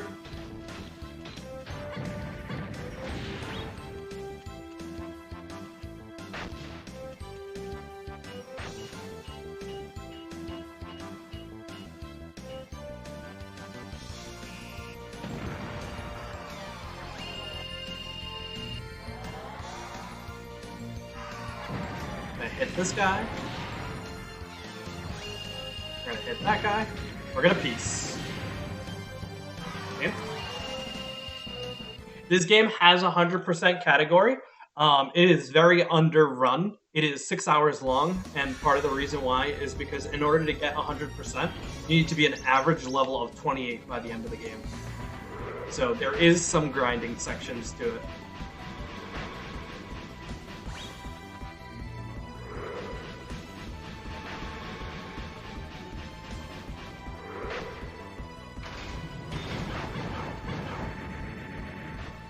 So fun fact, you can actually clip through that wall if you jump just as the big walker passes by, and we got it. Oh, I did not mean to break you. You are... I am not remembering which capsule is which, that's unfortunate. I'm actually gonna gel here. Just because I have 118 health and there's gonna be big walkers coming up. This is another one that you can actually clip through with a big walker, but it's a little bit more difficult because his RNG doesn't really like you. We're gonna cheese here, get some BP back.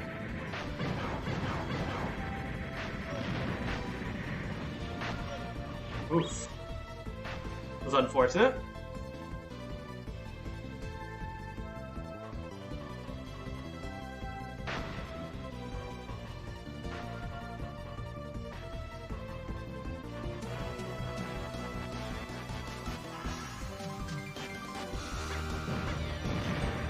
Hopefully this BP spawns. Nice. I'm actually gonna grab all of these, just to be safe.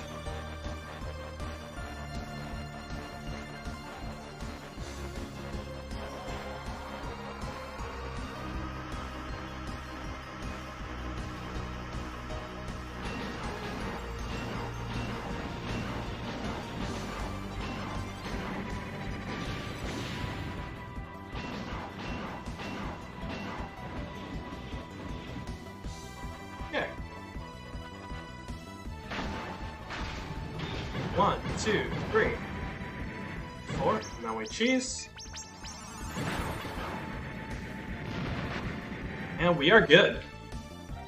At this point, I can pull out my topo notes.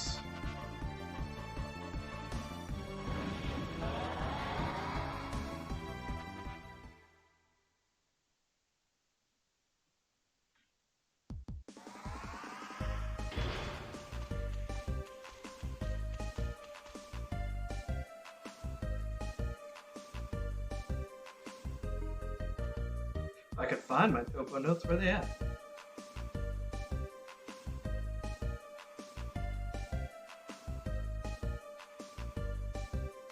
I don't know why it's scrolling all the way back to the top of my note of my pictures. There we go. So now we're playing DDR. So basically, she does a pattern. Oh! Wait, am I lucky? Okay, we're fine.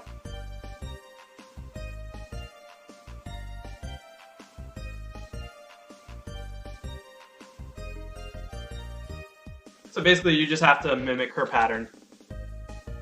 It's a interesting take on a boss fight, to say the least.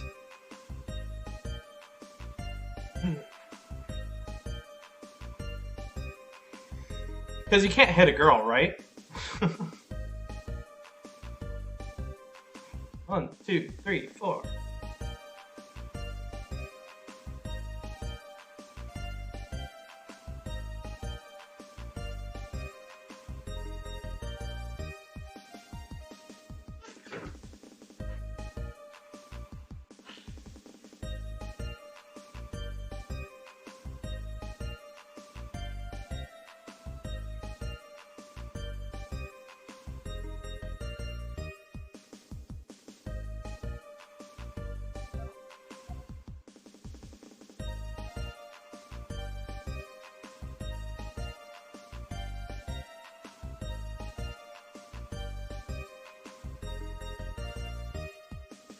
And that's Popo. You're too good!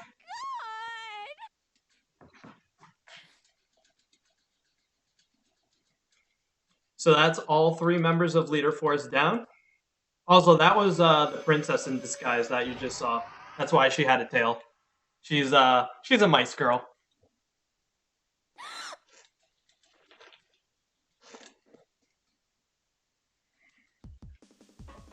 Alright, so for safety, I'm just gonna grab this one.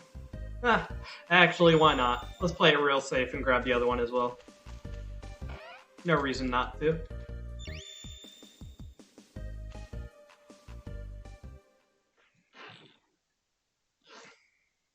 And we are not gonna save here, actually, because if we die, we come back to this exact spot anyways.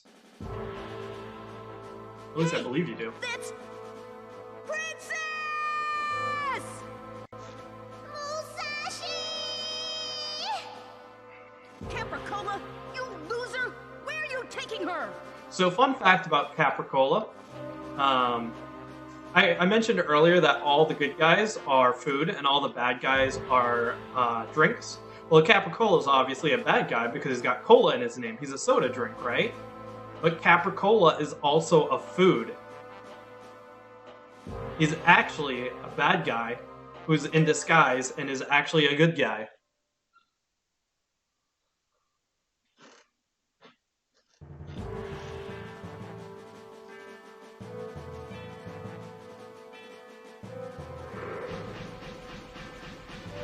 So this next part is actually pure RNG as far as we know. This is one of the only parts of the game that is RNG, is that he has 20 eyes and one of them will open randomly and I have to search it out and hit it about 15 times or so. So let's see how lucky we get.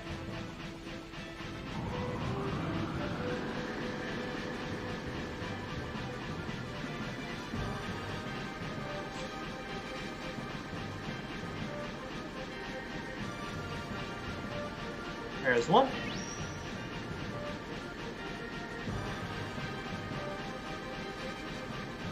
Nice.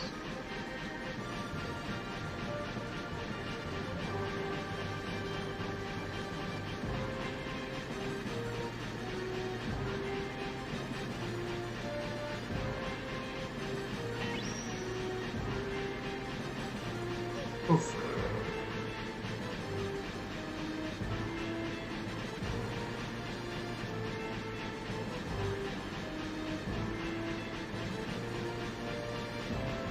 Oh, we might have missed that last die, actually.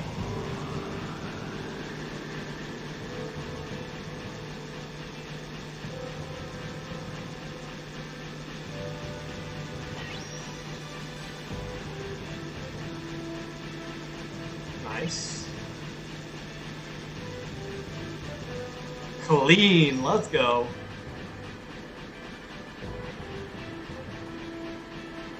Time to get hyped for the end game.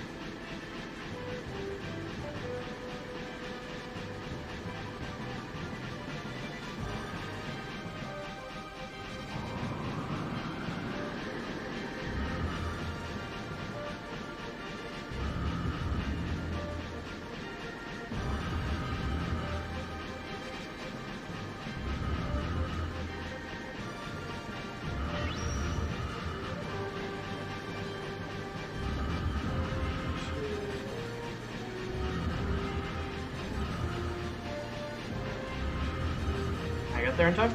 Nice.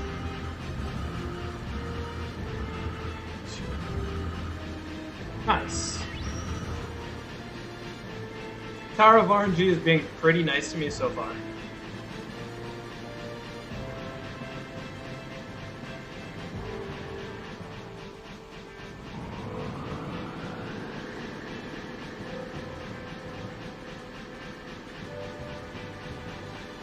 Nice.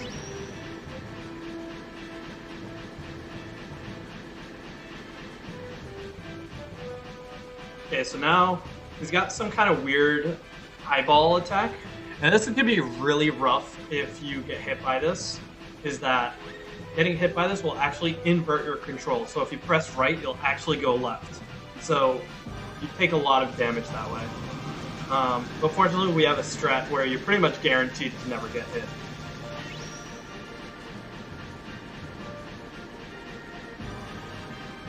I believe one more hit right now for this one.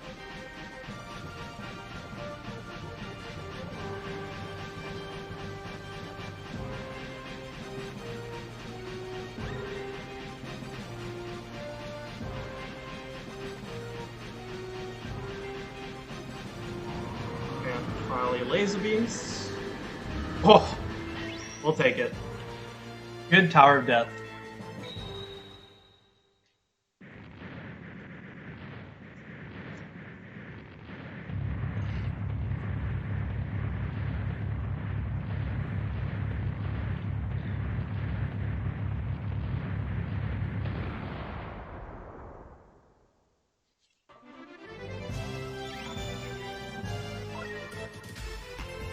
So we've now defeated all 5 scrolls, or gotten all 5 scrolls, and we quote-unquote have gotten all 5 crests. And this is when the bad guys come in and determine that, nah, just kidding, you were doing all this for us. We're actually summoning the Wizard of Darkness because you did this. This is when Capricola reveals he's actually Steve Blum. And Fuhrer Flatsky, which is an interesting name in itself, his son comes out and shoots John right in the back.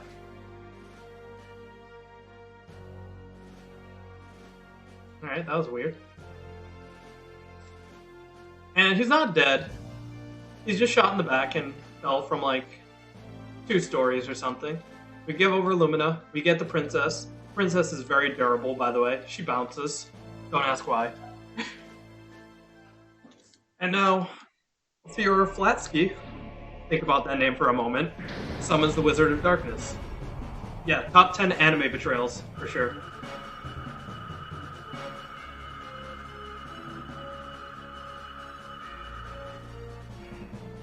Now, when I hear Wizard of Darkness, I think of, you know, something with like a staff, like kind of nerdy looking, but we get this big boy.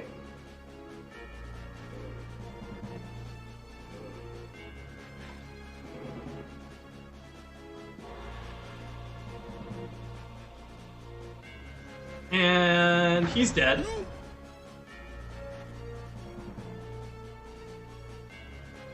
Yeah, this guy is just straight up jacked. And like, he doesn't even have to do anything magical. He just walks on people and they die. So it's really interesting where this game goes from here. Well, we all knew that was coming. Bible thumps in the chat, please.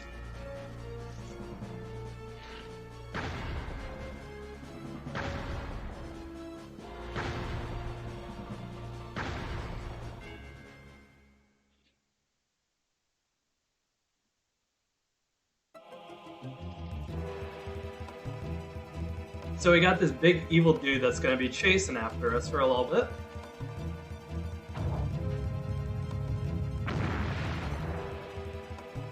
And he just kind of destroys everything in his path, really. It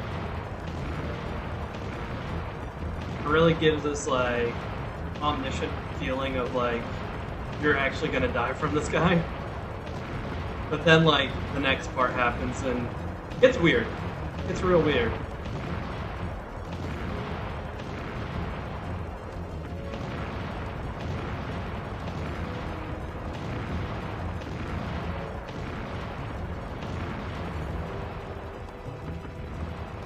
So surprise, surprise, the princess got kidnapped again. For some reason, Kojiro's here. But here's the weirdest part. Princess, watch out! For some reason, Dark Illumina decides to fuse with Kojiro. And you'd think that'd make him stronger. Instead of this big muscly man, he just becomes a lizard.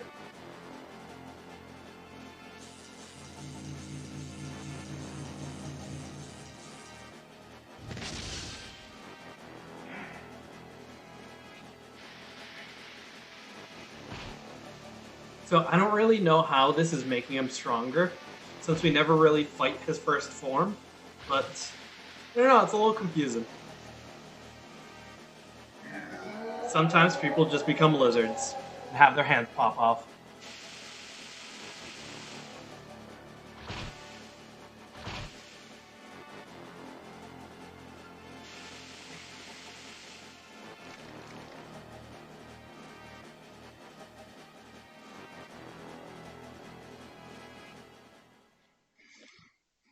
They messed up the DBZ fusion dance, exactly. So I get a little bit more running away. This guy's a little less scary. I'm gonna zoom in here because this area is huge and it often creates a lot of lag. Oof, so slow. There we go.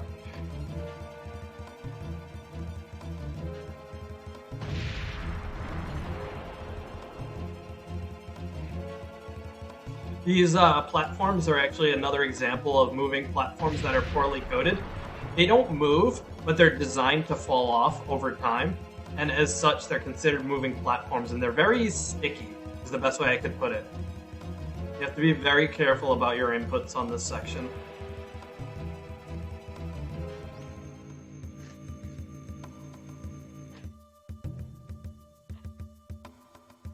We found the princess, she's perfectly fine, as usual. And we have the two final bosses.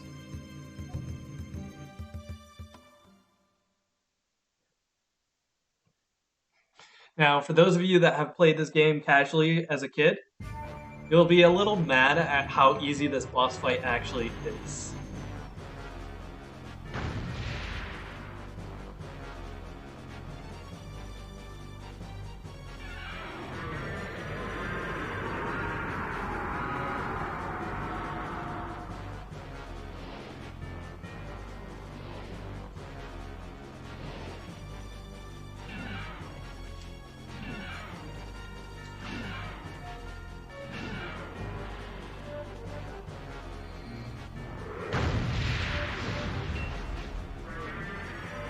Yeah, it's great. It's that simple.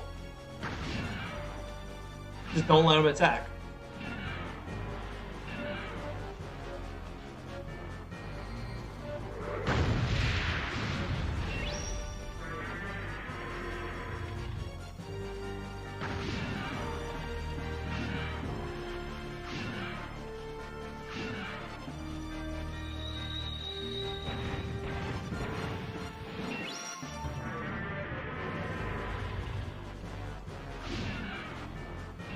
Oh, I did that one a little too early.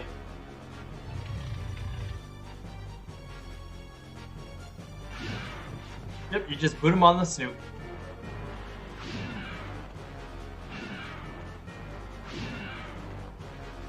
And depending on which attack he does, you use the Sky Scroll to just hang out right in front of his face.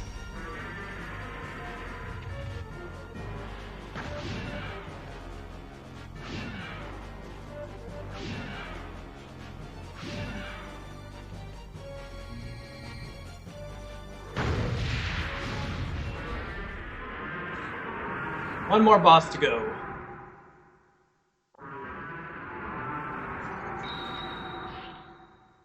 So, for those that are timing this out there, the timer ends on the very last swing of the last kill. So, I'll give you a little bit more heads up as we go, but just so you know.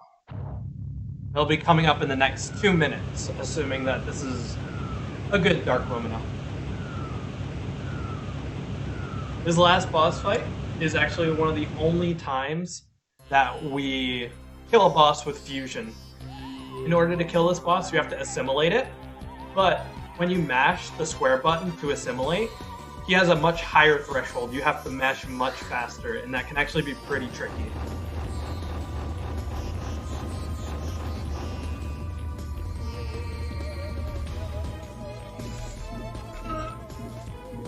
There we go. Here's the first one. You can actually chain multiple hits together. Like this. And you can do up to 3 in one form. But it's really difficult to time sometimes.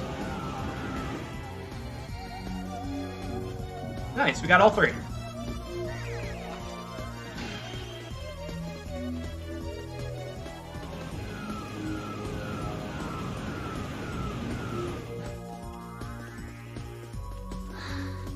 Next we got like a sword attack of sorts.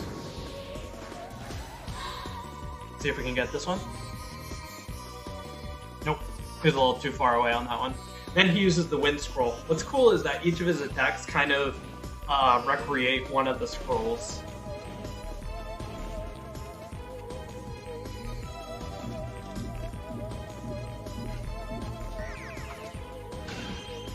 Okay, so time is coming up on the luminous wing of this very next hit.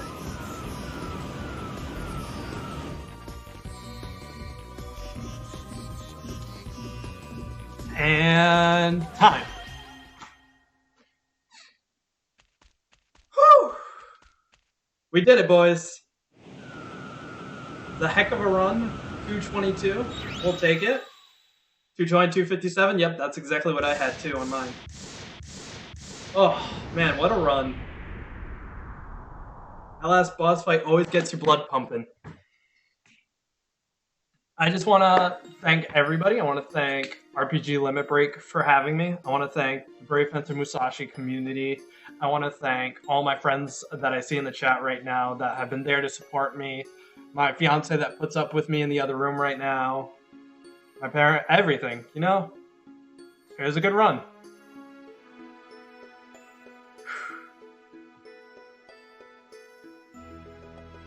Most importantly, beat the estimate 230. That's what I was hoping for. Yeah, if you like what you saw, this is pretty much all I stream right now. I kind of want to get into Crash Bandicoot 2 maybe, but this is definitely my main game, and feel free to follow if you like what you saw.